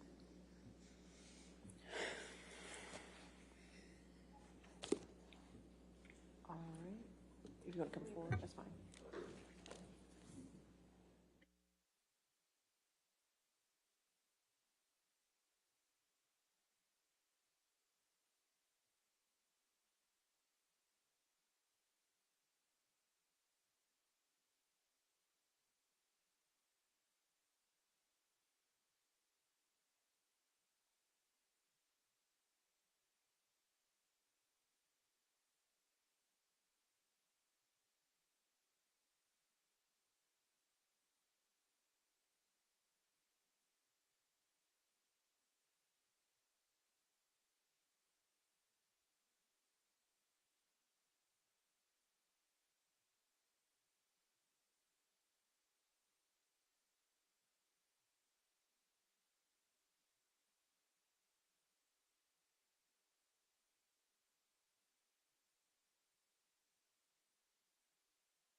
So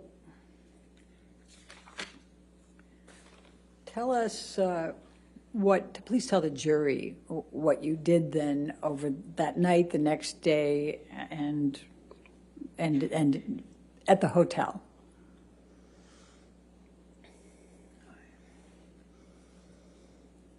I cried a lot, tried to surround myself with my friends, and resolved to leave him. I felt powerless. Nothing I did made a difference. You know, on the plane, I was so careful. Objection, non-responsive. Please just tell us what you did, and you can tell how you feel, but don't go backwards, okay? I resolved, tried to, the strength to commit to leaving him. I knew I had to. I knew nothing else would make a difference. So I got myself back to LA. New York. And started going to Al-Anon meetings every day. It's a support group for people who love addicts and alcoholics. What, if any, communications did you have with Stephen Deuters? Objection, hearsay. Your Honor, let me ask it this way. What, if any, communications did you have with Mr. Deuters communicating on behalf of Mr. Depp? Objection, hearsay. I would say agency on that, Your Honor. You have to lay a foundation for that. Okay. All right, let's go to 229A.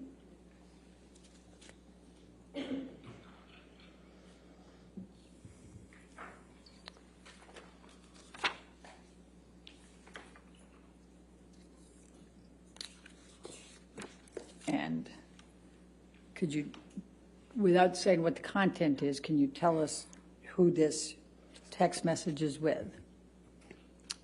Johnny's assistant. What's his name? His name is Stephen Deuters. Okay. And what, if any, communication were you having with him following the Boston plane incident? Objection, hearsay. May we approach? All right, Ms. Means? This has been nothing but hearsay for the whole time, honey. Sorry, girls. I got some stuff I am having to run back and forth to do. Gotta make sure I pop in here on y'all. I have a meeting at 10, girls. And so I'm trying to figure out a way that I can keep the stream going, even though I won't be here, but I'll be able to end it if I'm not back within time. I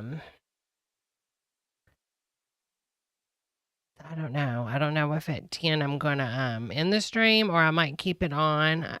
I might be able to remote in the stream, because I'd hate for if I was to leave the stream on, and then all of a sudden, like the YouTube autoplay or something pops up and starts, playing, some copyright material. Be a big chance.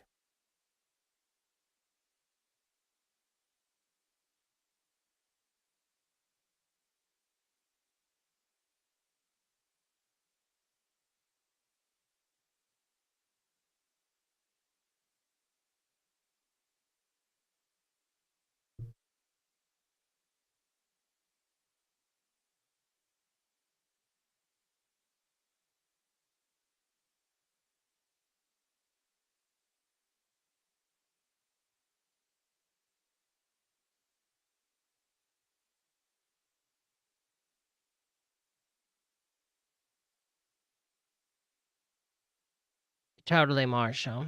Totally true. And hello, everybody just joining.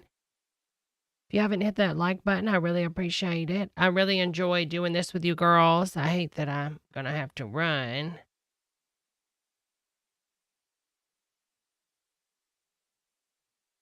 Chloe, not this bad. I mean, she had a really good monologue for a second, Chloe.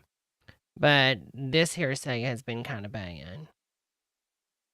But she had the Dust Bowl outfit. Girl, it's like she's struggling with polio at this point. I can't.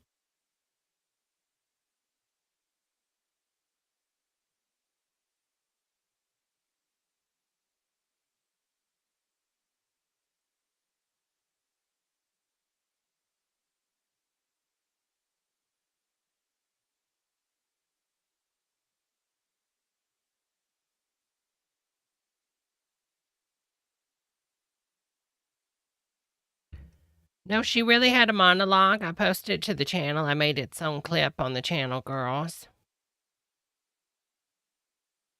Is there a way you can assign the stream? Assign. I don't know what you mean, like Twitch, where I could like raid somebody? No. Did you communicate at all with Mr. Depp in the days following the plane? No, I Boston couldn't plane like incident? hold over the stream to you, Yes, honey. You don't have I did. access to none of my Please computers. tell the jury about those I communications. use 3 different computers to run the stream. I heard from him directly. I also heard from him through his assistants who were texting for him. Objection, Your Honor, hearsay. I'll sustain the You- objection. You're not allowed to testify about the text messages with his assistant, but can you tell the jury about your communications with Mr. Depp? Okay. It's kind of confusing because he was texting through them. Objection, Your Honor. I'll sustain the objection. I'll strike that from the record, and you'll disregard that understand. testimony. Please answer the question. Just confine it to the communications you had with Mr. Depp, please. That he was sorry and told me that he was in a blackout. He didn't remember everything, but what he did remember, he was ashamed of. But we know that can't be the case because you Begged said me to he was forgive him, talking through said his he understood, assistants. and So forgive therefore, me- she's lying right forgave me now. if I never The wanted to speak to assistant him told her again. this. She just said this. He texted me at one point, and then I didn't respond right away, and he texted me again that he understood that I had Well, made my where's this decision to move text? on and good luck. And Where's I was the better for it. text? And then You took screenshots of you saying, I'm not okay. And that was it. But you have no contact me. text of this? I No spoke to him when I was screenshot? in New York on the phone, and he Girl. said that he was he had a chip, or that he was going to meetings, that he I think at the time mentioned another celebrity that was kind of advising him on sobriety, or not advising him, but encouraging him. And he was Hopefully saying, not "Look, Whitney Houston." me and this person, we even went to a meeting. I've got 3 days sober, 4 days sober, and that was the last time. The monster will never come back. Monster will never come back." And because it felt like it felt so much worse than it had ever been before. And because I had, I went to New York and I was trying to get my strength to leave him, I actually thought that it kind of would be the turning point. I thought I had effectively... Objection, Your Honor, non-responsive. Overruled. Oh, go Thank you. Go ahead. Please continue. I thought things would change. Okay. Did you draft any kind of email to Mr. Depp to express your emotions and how you felt about all this? Objection, hearsay. Well, let's go. I'll lay the foundation, Your Honor. Let's go to defendants 239. 239.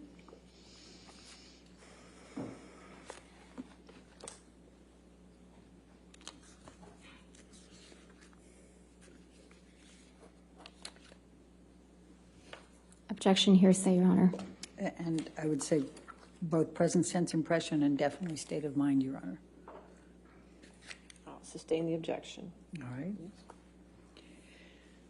So did you ultimately communicate to Mr. Depp what you first drafted up in an email without saying anything about what's in the email? That calls for hearsay, Your Honor. I'm just asking if she did. No, what she said. Correct. Okay. Overruled. Did you communicate to Mr. Depp what you had drafted in the email? And you don't get to say what you said. Yes. Okay. And what, if any, response did Mr. Depp have to your sending that email to him?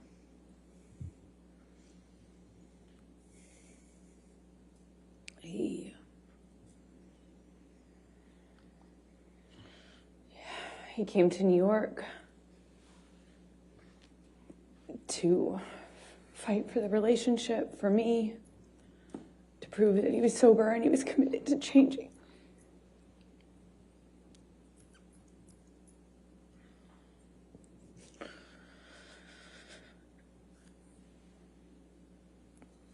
I believed he was embarrassed and sorry. He said he was, and I believed him. So I took him back, or I got back with him on the condition that he would uphold his promise to do the treatment, to do the full detox, clean up, and never go back.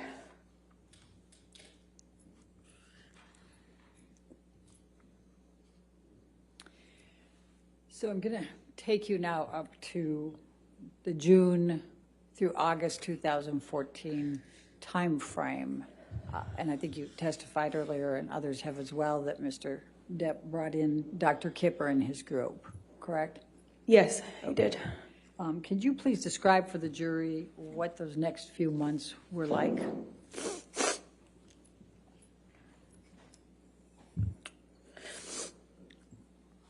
All of a sudden, this doctor gets brought on that we had been talking about. I had heard this name before.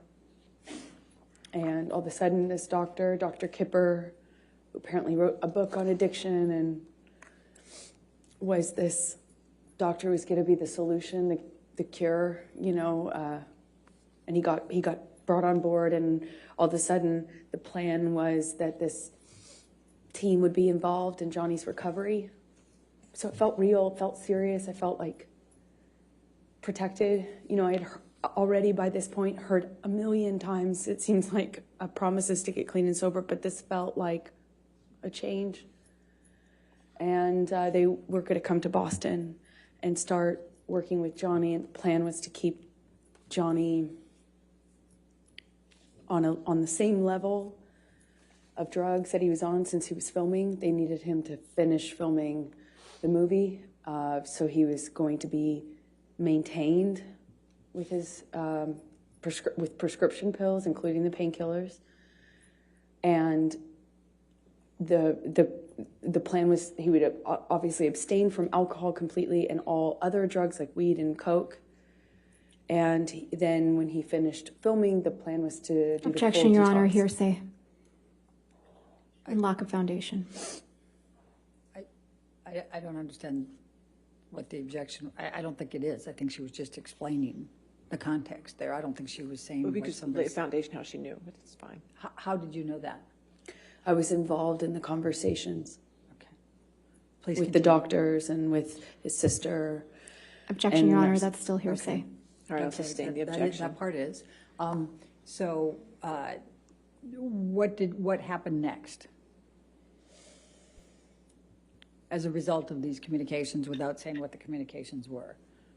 A nurse came to Boston Totally, where Arlene. Johnny was. I just would come for short periods of time in between, on weekends from filming until I wrapped my movie, which I did, I think in May, if I am not mistaken. And then I went to Boston and I was there and saw a nurse was flown out to Boston. Debbie The men Lloyd, on that team are ugly, but all the women and I are believe Kipper pretty came women, out in my too. opinion. And they put Johnny on a bunch of new medications, which they shared with me. On told Johnny's me team. about. Objection, Your Honor, hearsay.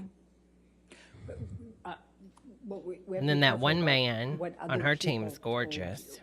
Okay, but you can testify to what you know, okay?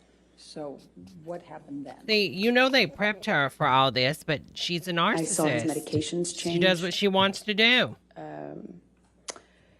I know the amount that Johnny told them he was on was so that they could maintain him for the filming, meaning not make a drastic change in the amount of painkillers he was taking. But his behavior, his whole personality changed. It's the drugs, drastically. Arlene. Look, he reminds me a lot of Elvis before he was died. speaking to me. He's not And at as the time I bloated, was but staying he's in pretty Boston with him, bloated. having wrapped my movie, and he would, in drugs. mid-sentence, Opioid. mid-word, fall asleep.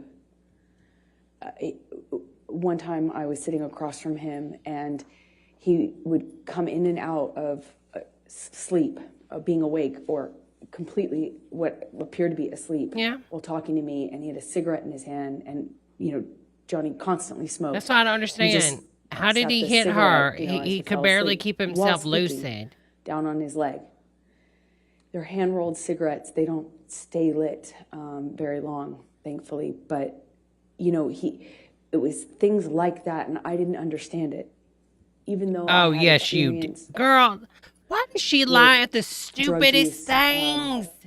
in my family, I hadn't seen anything like this. You were and it was addicted so to dramatic, cocaine. the Your change, nurse said it in the report. that I was trying to She figure hurts out herself. with the nurses This and is why doctors what happened, what changed, how we could explain I don't the change understand and what this. medications were causing it.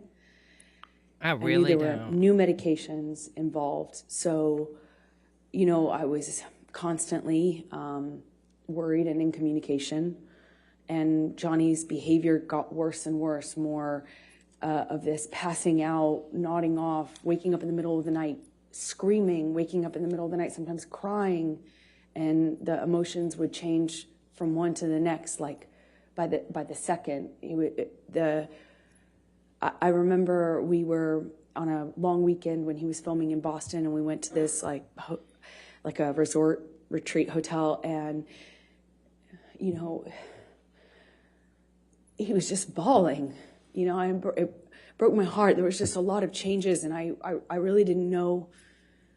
I felt so bad for him, and I thought maybe it was just what Kipper had introduced into the regime, the medications. Regime. But what I found out in that time is that he was taking about double the amount. Objection, Your Honor, hearsay. Was this No, your observation? I saw it. Okay, overruled. Thank you. Please continue. It was taking about double the amount that he told them was his normal. when Which he attested started to. The He process with the attested to this doctors. when he was on the So stand. He said he did that. after a few, Because he it's thought they would give him months of more. going, what is wrong? And And as an addict, he wanted to make turning sure him he over had when he more to vomited at take. night, or checking his pulse. There were, He said he did that. all of a sudden, when I realized the amount was about double, I realized then he had been lying to them and me about the amount so that he could get extra high before he had a detox. Yeah. But He said that. I can't just it was such an agonizing weeks, months. It was so agonizing. I don't know how long it lasted, but I was so concerned for this person, and he had just been doubling up his meds because he didn't. So, Michelle, can you pull up 1092, Defendant's Exhibit 1092?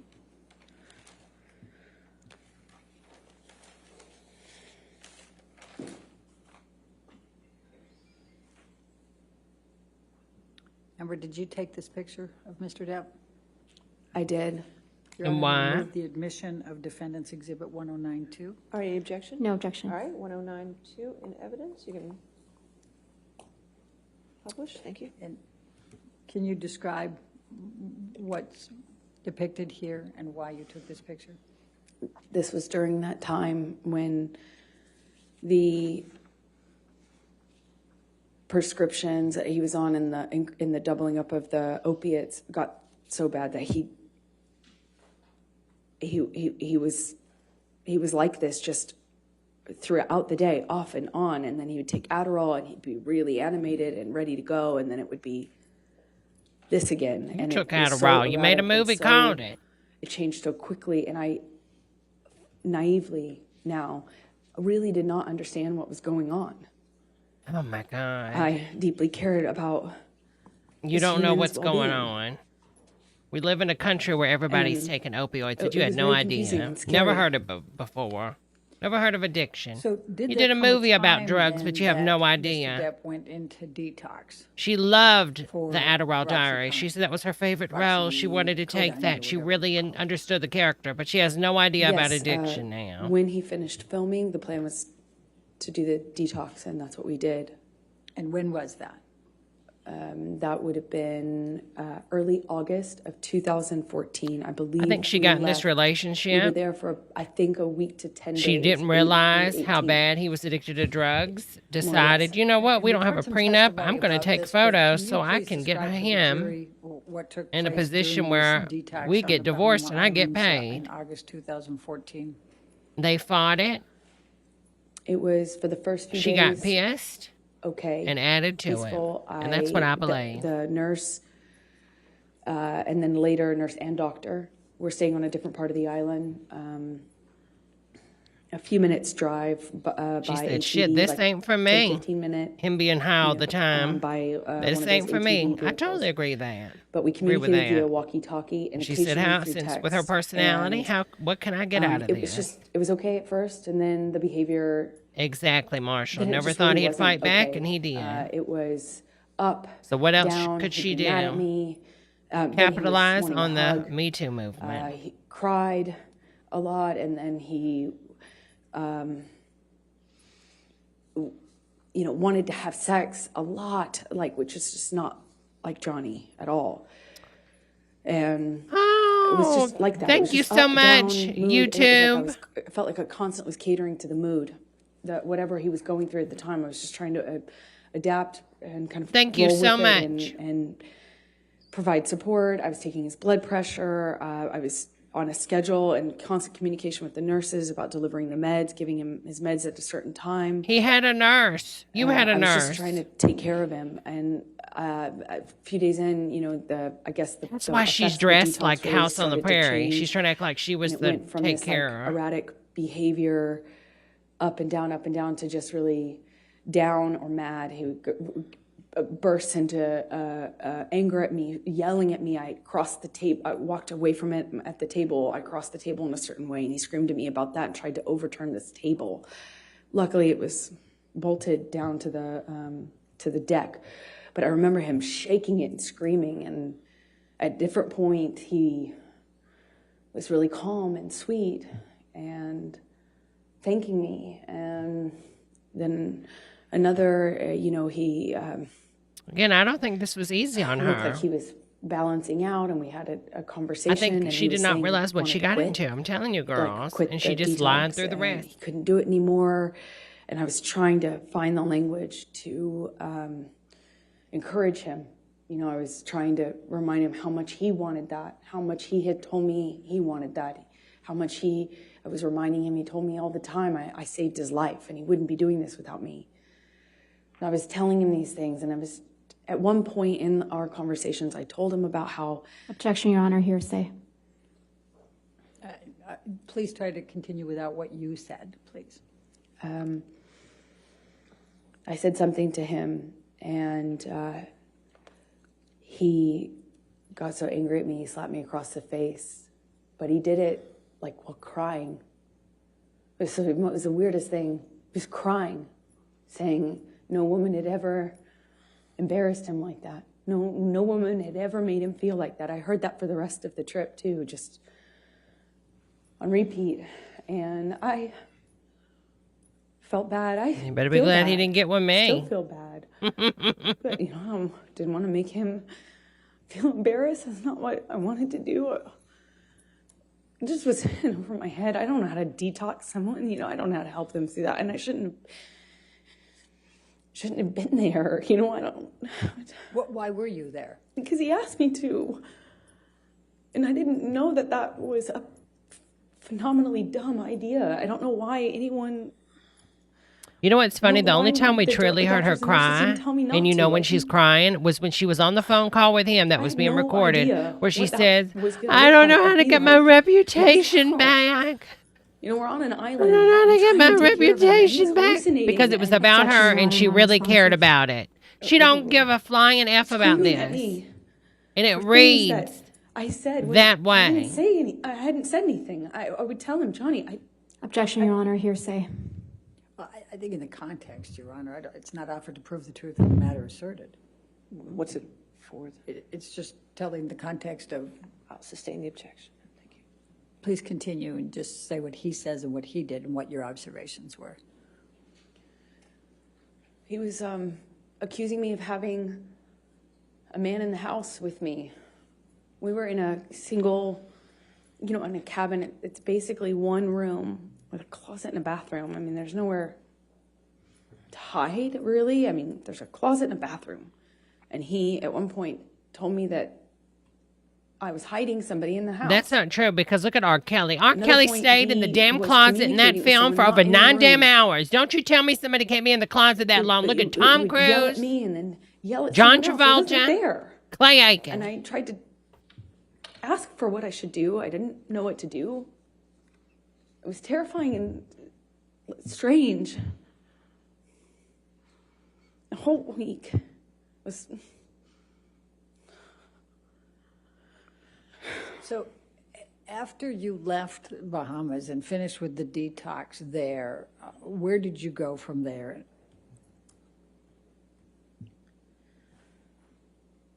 We, meaning Debbie Lloyd, Dr. Kipper, and I and Johnny, we flew back to LA, and he was going back and forth between saying he wasn't going to continue to, he was committed. It was back and forth. Everything was up, down, erratic, like changing every second. And we got to LA, and Debbie and Kipper communicated with me. I won't say what they said, but I decided it would be probably in everyone's best interest if I went away to a hotel. Johnny put me up in this room in this hotel while he finished the process of detox in LA, and I had my friends out with my girlfriends there to support me as per usual. So Michelle, can you pull up 272, please?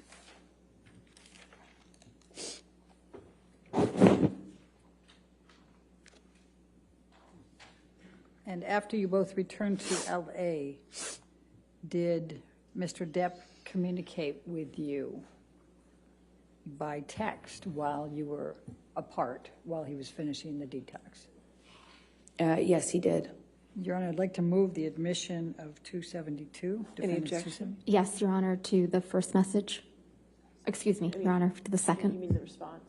Right. Just present sense of impression, but I'm understanding Your Honor's Yeah. rulings on that. Okay. So If you want to redact it, can we that's fine. redact that second message?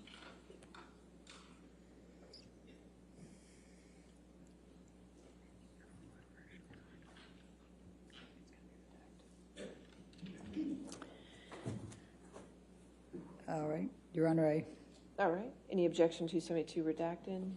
No, thank you, Your Honor. All right, 272 is in evidence, and we will publish. and Amber, I'm going to show you now what is Defendant's Exhibit 272, and this is on August 20, 2014. It's a text message from Mr. Depp to you. Do you see that? Yes, I do. Okay. And just so that we can highlight here, he's calling you, he says, just to let you know that I'm fine, my angel. I miss you, of course, but this was the right thing to do to speed up the process. I love you more than life. Yours, Steve. Do you see that? I do. So what, if any, expressions was Mr. Depp giving you at this point that he was angry with you, ever having to help participate with the detox or to be on the island or anything along that line? Objection, form, compound. I'll allow it, but just for trying to keep the record clear, 272 has already been entered into evidence without that redactions, and there wasn't any objection. So I would wish if I could have both sides to keep track of their evidence. It's not my job to keep this. She's pissed because she's doing this in front of the I jury. just got a note to that effect. So Okay, so 272 is in evidence. She's for that. We can clear pissed the because redactions. normally she would call them to the bench for that. It's She really wanted the jury to hear Harvey's this. responsibility to take care of the record, not mine. my apologies on that one, Your Honor. She's pissed. She probably told her 4 or 5 times that we have seen this judge. She's very fair. She does not like to put on a show for All the right, now we jury. will the objection, so she can answer the question. Thank you, Your Honor. For her to do this I'm sorry, can you remind me what was question? like, look, stop it now. What, if anything, did Mr. Depp say about that you were torturing him on the island and he didn't want you there? Girls, if you're watching Very this in the confusing for replay, me to hear that, because even though he was hallucinating and angry at me at various moments when he would have these kind of episodes, I did nothing but try to take care of him. I'm not a nurse. I did my best to support him. And he thanked me. He thanked my mom. He thanked my dad. And told me, of course, I saved his life. That he wouldn't be able to make this change without me. And that this process was horrible and hard on him and us and me. But that he was so thankful that I was there for him. come on, honey. I'm going to help her out. I'm going to coach her. You got this. You can do this. Okay, we can take this down now. Michelle, thank you. Think And, of you losing money. You could have take got an you up to Oscar. September, October Think about of it. 2014. You could get an Oscar for this performance, honey. Do you remember You got this. filming Magic Mike 2 in that time frame? Yes, I do. And what, if any, connections did you have with Mr. Depp in that time frame? Well, I bargained with him about me doing the role. He told me he would call the actors. It was a mostly male cast. But I bargained with him. Objection, Your Honor, hearsay.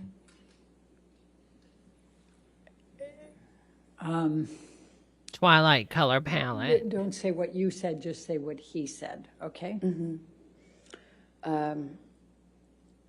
He reluctantly kind of agreed to me working on this movie or taking a job.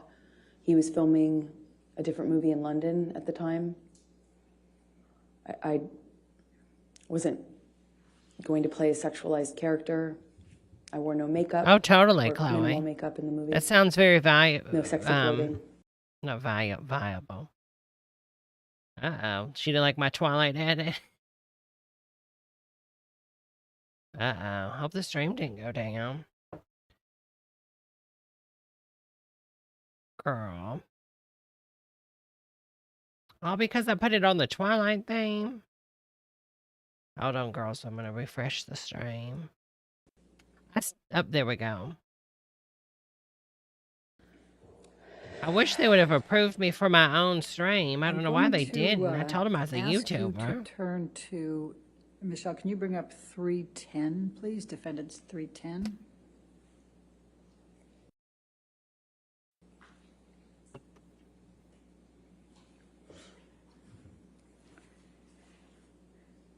Did you have communications with Mr. Depp about auditioning for another role in this time frame? Objection, Your Honor. I'm going to object to the exhibit. I need another That's hearsay. monologue.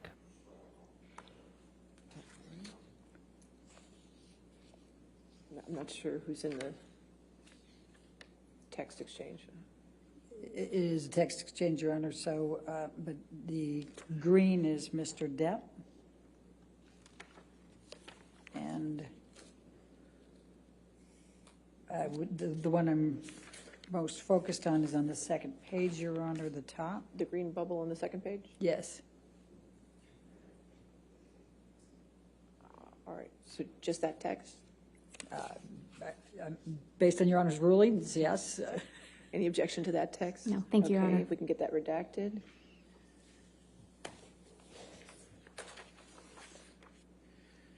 And while that's being redacted, Amber, let me ask you, what, if any, anything was Mr. Depp saying to you in this time frame? We're talking Well, we know November 2014. the drug issue wasn't the reason she went to the about you media. not working Because if it was, she would have been anymore, not left. taking on any more I'm work not or saying auditioning. she didn't get put through Objection, hell Honor, because of this. I'm compound. sure she did. They're I all think she I'm just muting. subsets. she got with Overruled on him that because she wanted to help her career, just like she got with Elon Musk, wanted to help her career, Johnny was angry. and didn't with realize she me, bit off more than she could for chew. Working, Because I wouldn't want to stay with somebody that was like him, and my you know, job, and he's I a wonderful needed actor, to but I wouldn't want to put up with eventually find that. another job, meaning a movie. Well, she just work said, "What on, can I add and to it to get some prenup money? I mean, some divorce money." Girl, I bet you everybody's watching this on this stream because my internet's fine. Come on, Amber, you got this. I need this monologue. Oh, no wonder it's, girl, we're up to almost 80,000 viewers. Hold on. I'm refreshing. It's taking forever. Girl, what if they break YouTube? Could you imagine? Movie to work on, and he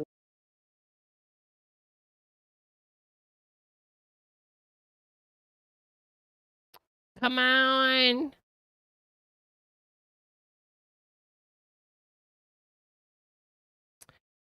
Up, it just went, the stream just ended.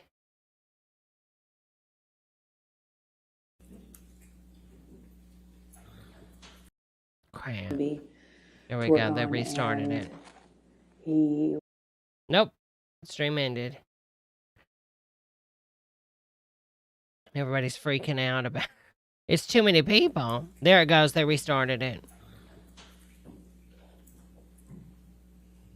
Oh, no, they didn't. It ended for them, too. You know what it could be is, what do you call it? Could have sent a copyright claim. That law now has been sending copyright claims like they own this court case when they don't. Crap.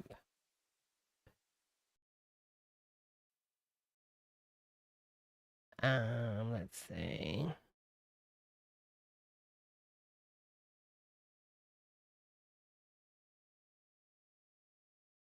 Deb.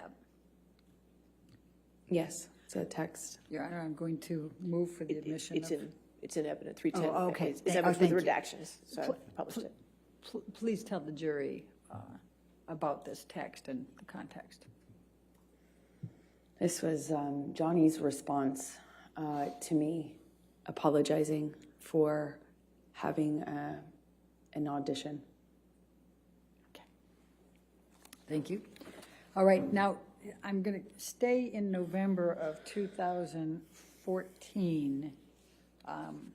And did there come a time that Mr. Depp told you that he understood that you were not going to accept any more jobs, that you were going to stop working? Well, Johnny said this to me in an argument, in a fit of rage, is the best way I can describe it, and kind of alluded to me having agreed to not work anymore, which you... Get your monologue, If you honey. don't know me, is preposterous. There's no way I would agree to that. Although I did make concessions and gave up a lot of Objection, these Your Honor. fights. Hearsay. That wasn't... Overruled. Thank you. Please continue. So he reached out to other people and to me to that effect. I mean, I think this is one thing that reason brings for, the right and the left together. taking meetings. There was one Maybe not like the particular- ultra left. One meeting I wanted to take because it was a project in development with a sci-fi writer, and I remember I wanted to take. But that. I feel like These The right and things were left are pretty just much, everybody agrees. She was they were full just of crap. constant and constant fights. But in between them, when things were good between Johnny and I, Probably have he would like be, the really ultra woke you know, he would left word it to me that's, like, anti-vax I'm trying to look and out for crap. You know, you They're say probably that you don't want to be with it. objectified. You're doing it to yourself. You know, you.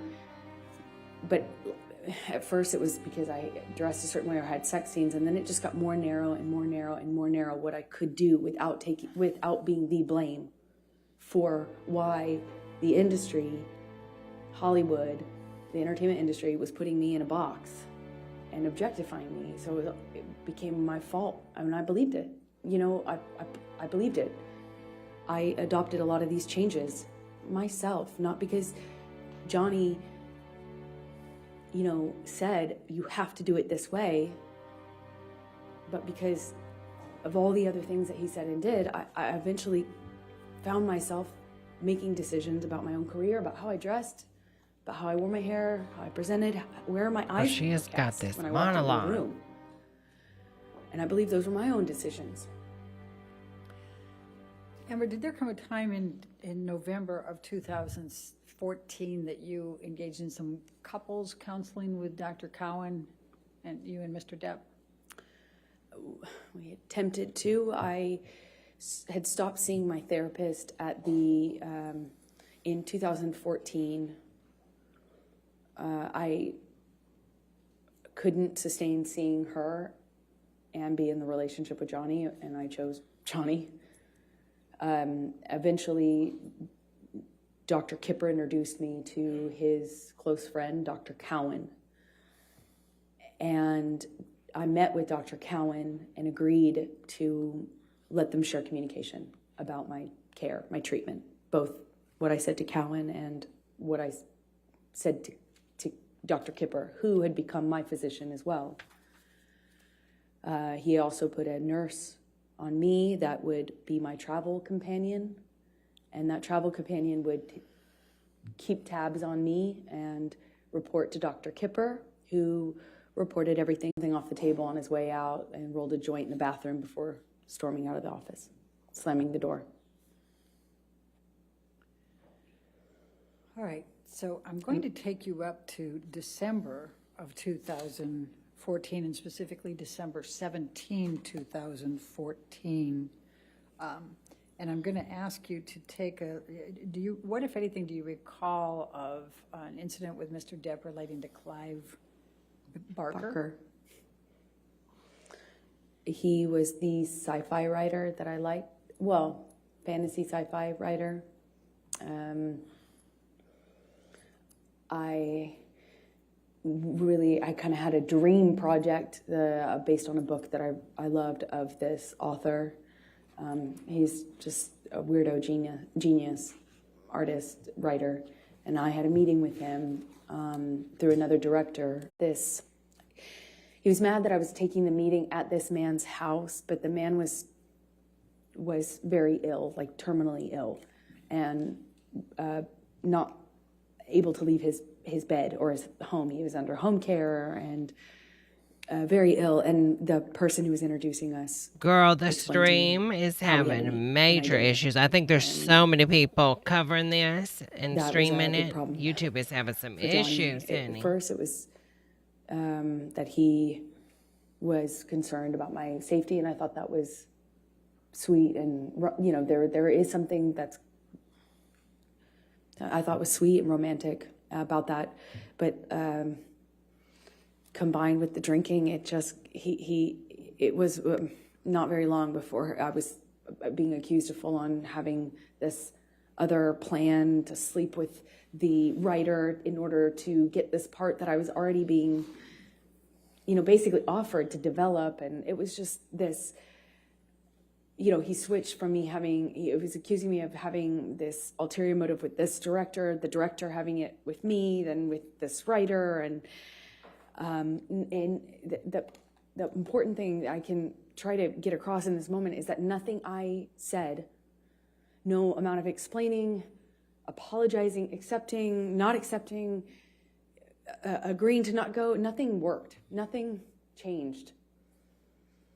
How mad he was at me and constantly telling me I had done something wrong to deserve what was happening. Until, of course, he takes it too far, hits me too hard, breaks too many things in the house, and then leaves, which was the pattern. And he would leave and not have to deal with the cleanup.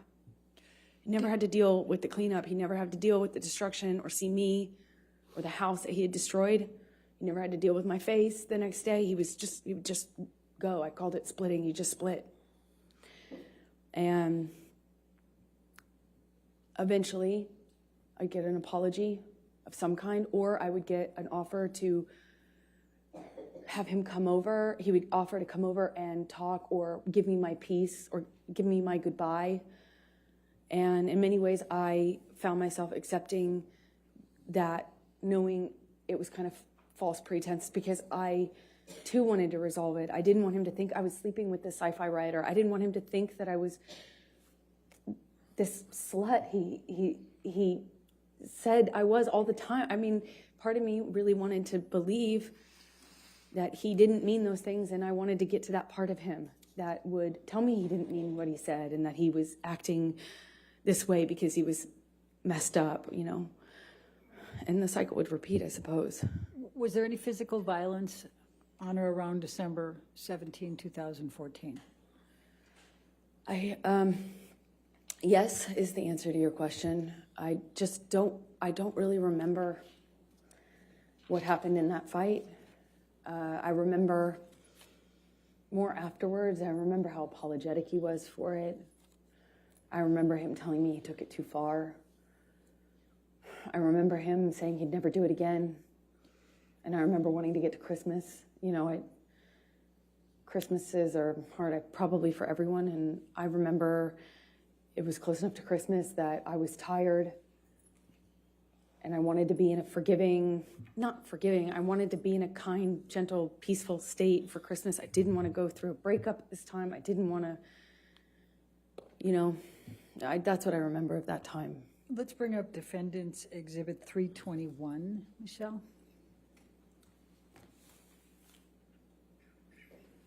And this is on 12/17/2014. Is this a text message exchange between you and Mr. Depp? Yes, it is. Your Honor, I'd like to move the admission of defendants 321. Any objection? Sorry, Your Honor, just a quick minute.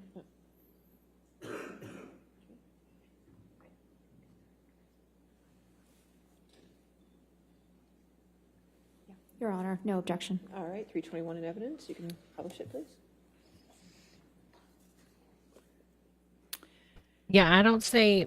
Amber, I'm just. They're not going gonna close their argument, and there won't be any cross examination until next truly week. Sorry to have upset you to the degree that I have. I couldn't be more. Girls, sorry I got for to yet run. again I'm gonna ruining try your to leave day. this on if it ends I do, of course, take abruptly. your generosity, your selflessness, your affection, and your sweet doting deeply I don't into my know. heart. But I'm gonna try And to I leave think this that I've been stream reciprocal. going because I know everybody Agony likes is never chit chatting in answer the to any community. equation or Thank you, occasion, girls, so nor is much. rage. Thank you again, Marshall, for the super chat. Please know Girls, that if my you're watching this apology on the is sincere and replay, solid, and as stupid as it sounds, be I sure hope to you're like reading the Clive video. Barker is excellent. Super thanks have been approved for my channel. Yes. YouTube reviewed my And when you channel. respond, So if thank you want to for send your some love that words. way, you're more than welcome. But make sure you hit that like button, the subscribe button. Thank you, girls. Everybody has joined today. Yes. If I don't get to see you when I return, but I have got to go handle this business, honey. So I'm not homeless. A glass of wine Refinance. with, No, I'm not my refinance. former agent, Megan. But thank you, girls, as always. I'll see you in the Discord and chit chat other places, and hopefully I can chit chat with you in the chat after my meeting. She encouraged. I'm gonna get in trouble. Thank you, girls, as always. It's really been fun hanging out and doing this. All right, and we can take that down. Let's bring up 325, defendants 325, please.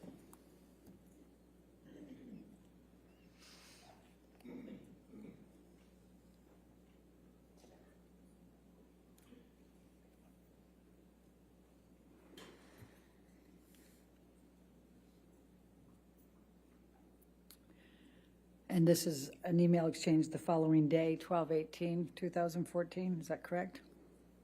Yes. Okay, Your Honor, I'd move the admission of defendants 325. It's already in, oh, it's already in, Your Honor.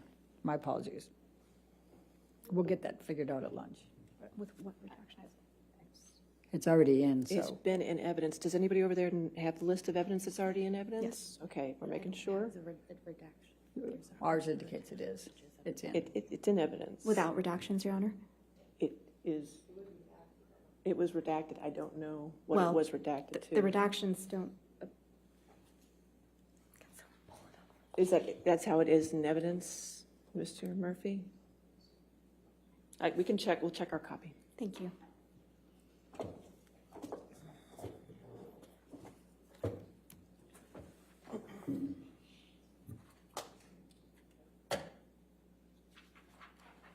It's fine, Your Honor. We've confirmed. Yes. Thank you.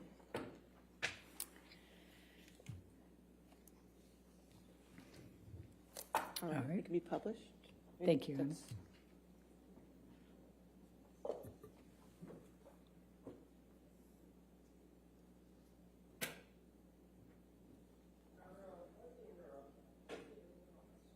You can't see it on your screen? All right, we'll take care of that during the break. If you could just share it there. Oh, get it? Okay, thank you.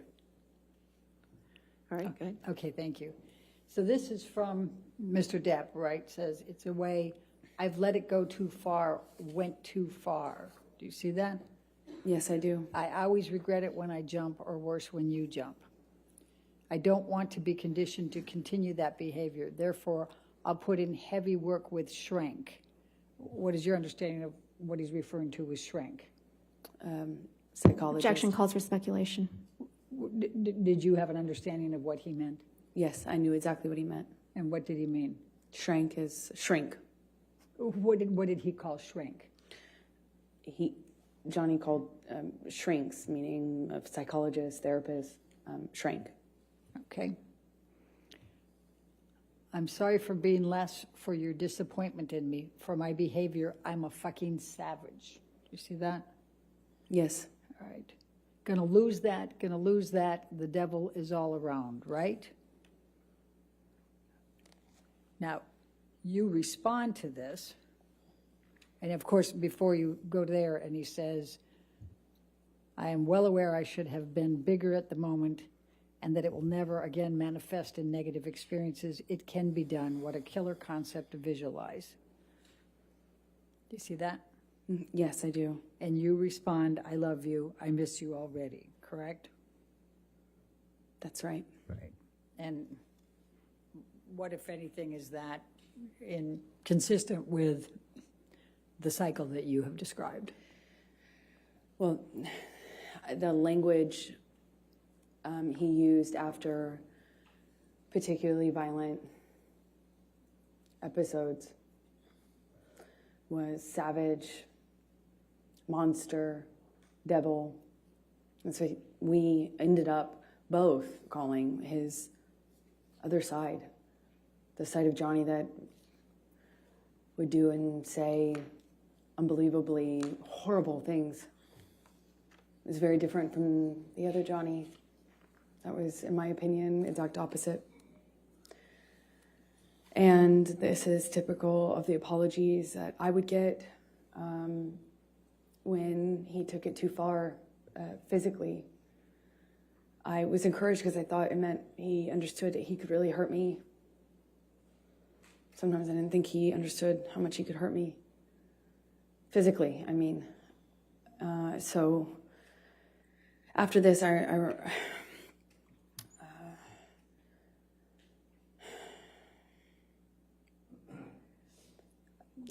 had a visible bruise. I don't remember where, but I remember what other people, well, I can't say that, what they said, so. Anyway, and I, in these fights, would try to stand up for myself. By December 2014.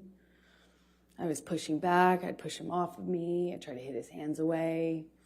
I tried to always get back up, which sometimes, not sometimes, almost always made it worse. Always seemed to provoke him. But I tried. And worse, I would yell at him. I'd scream at him. I'd call him ugly names. So ashamed of the names we'd call each other. It was awful. It was awful. We both got into that pattern. It was so,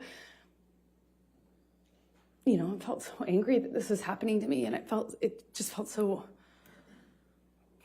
unfair, It felt like nothing I could do. Felt like nothing I could do would change the sobriety patterns. Felt like nothing I could do would stand up for him, and nothing I did made him stop hitting me. Nothing.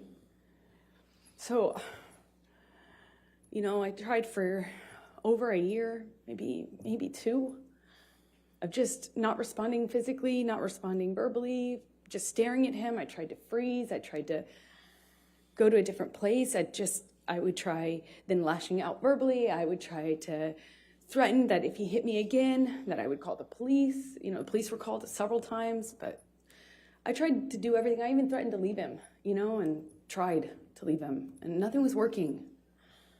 And I think by this point in our relationship, we're both saying awful things to each other, screaming at each other, and unfortunately, when Johnny would start hitting me, he'd just win. I don't know how else to describe it. This might be a good Okay, time for the lunch break. All right, ladies and gentlemen, we'll go ahead and take our lunch break at this time until 2 o'clock. Please do not discuss the case or do any outside research, okay? Thank you.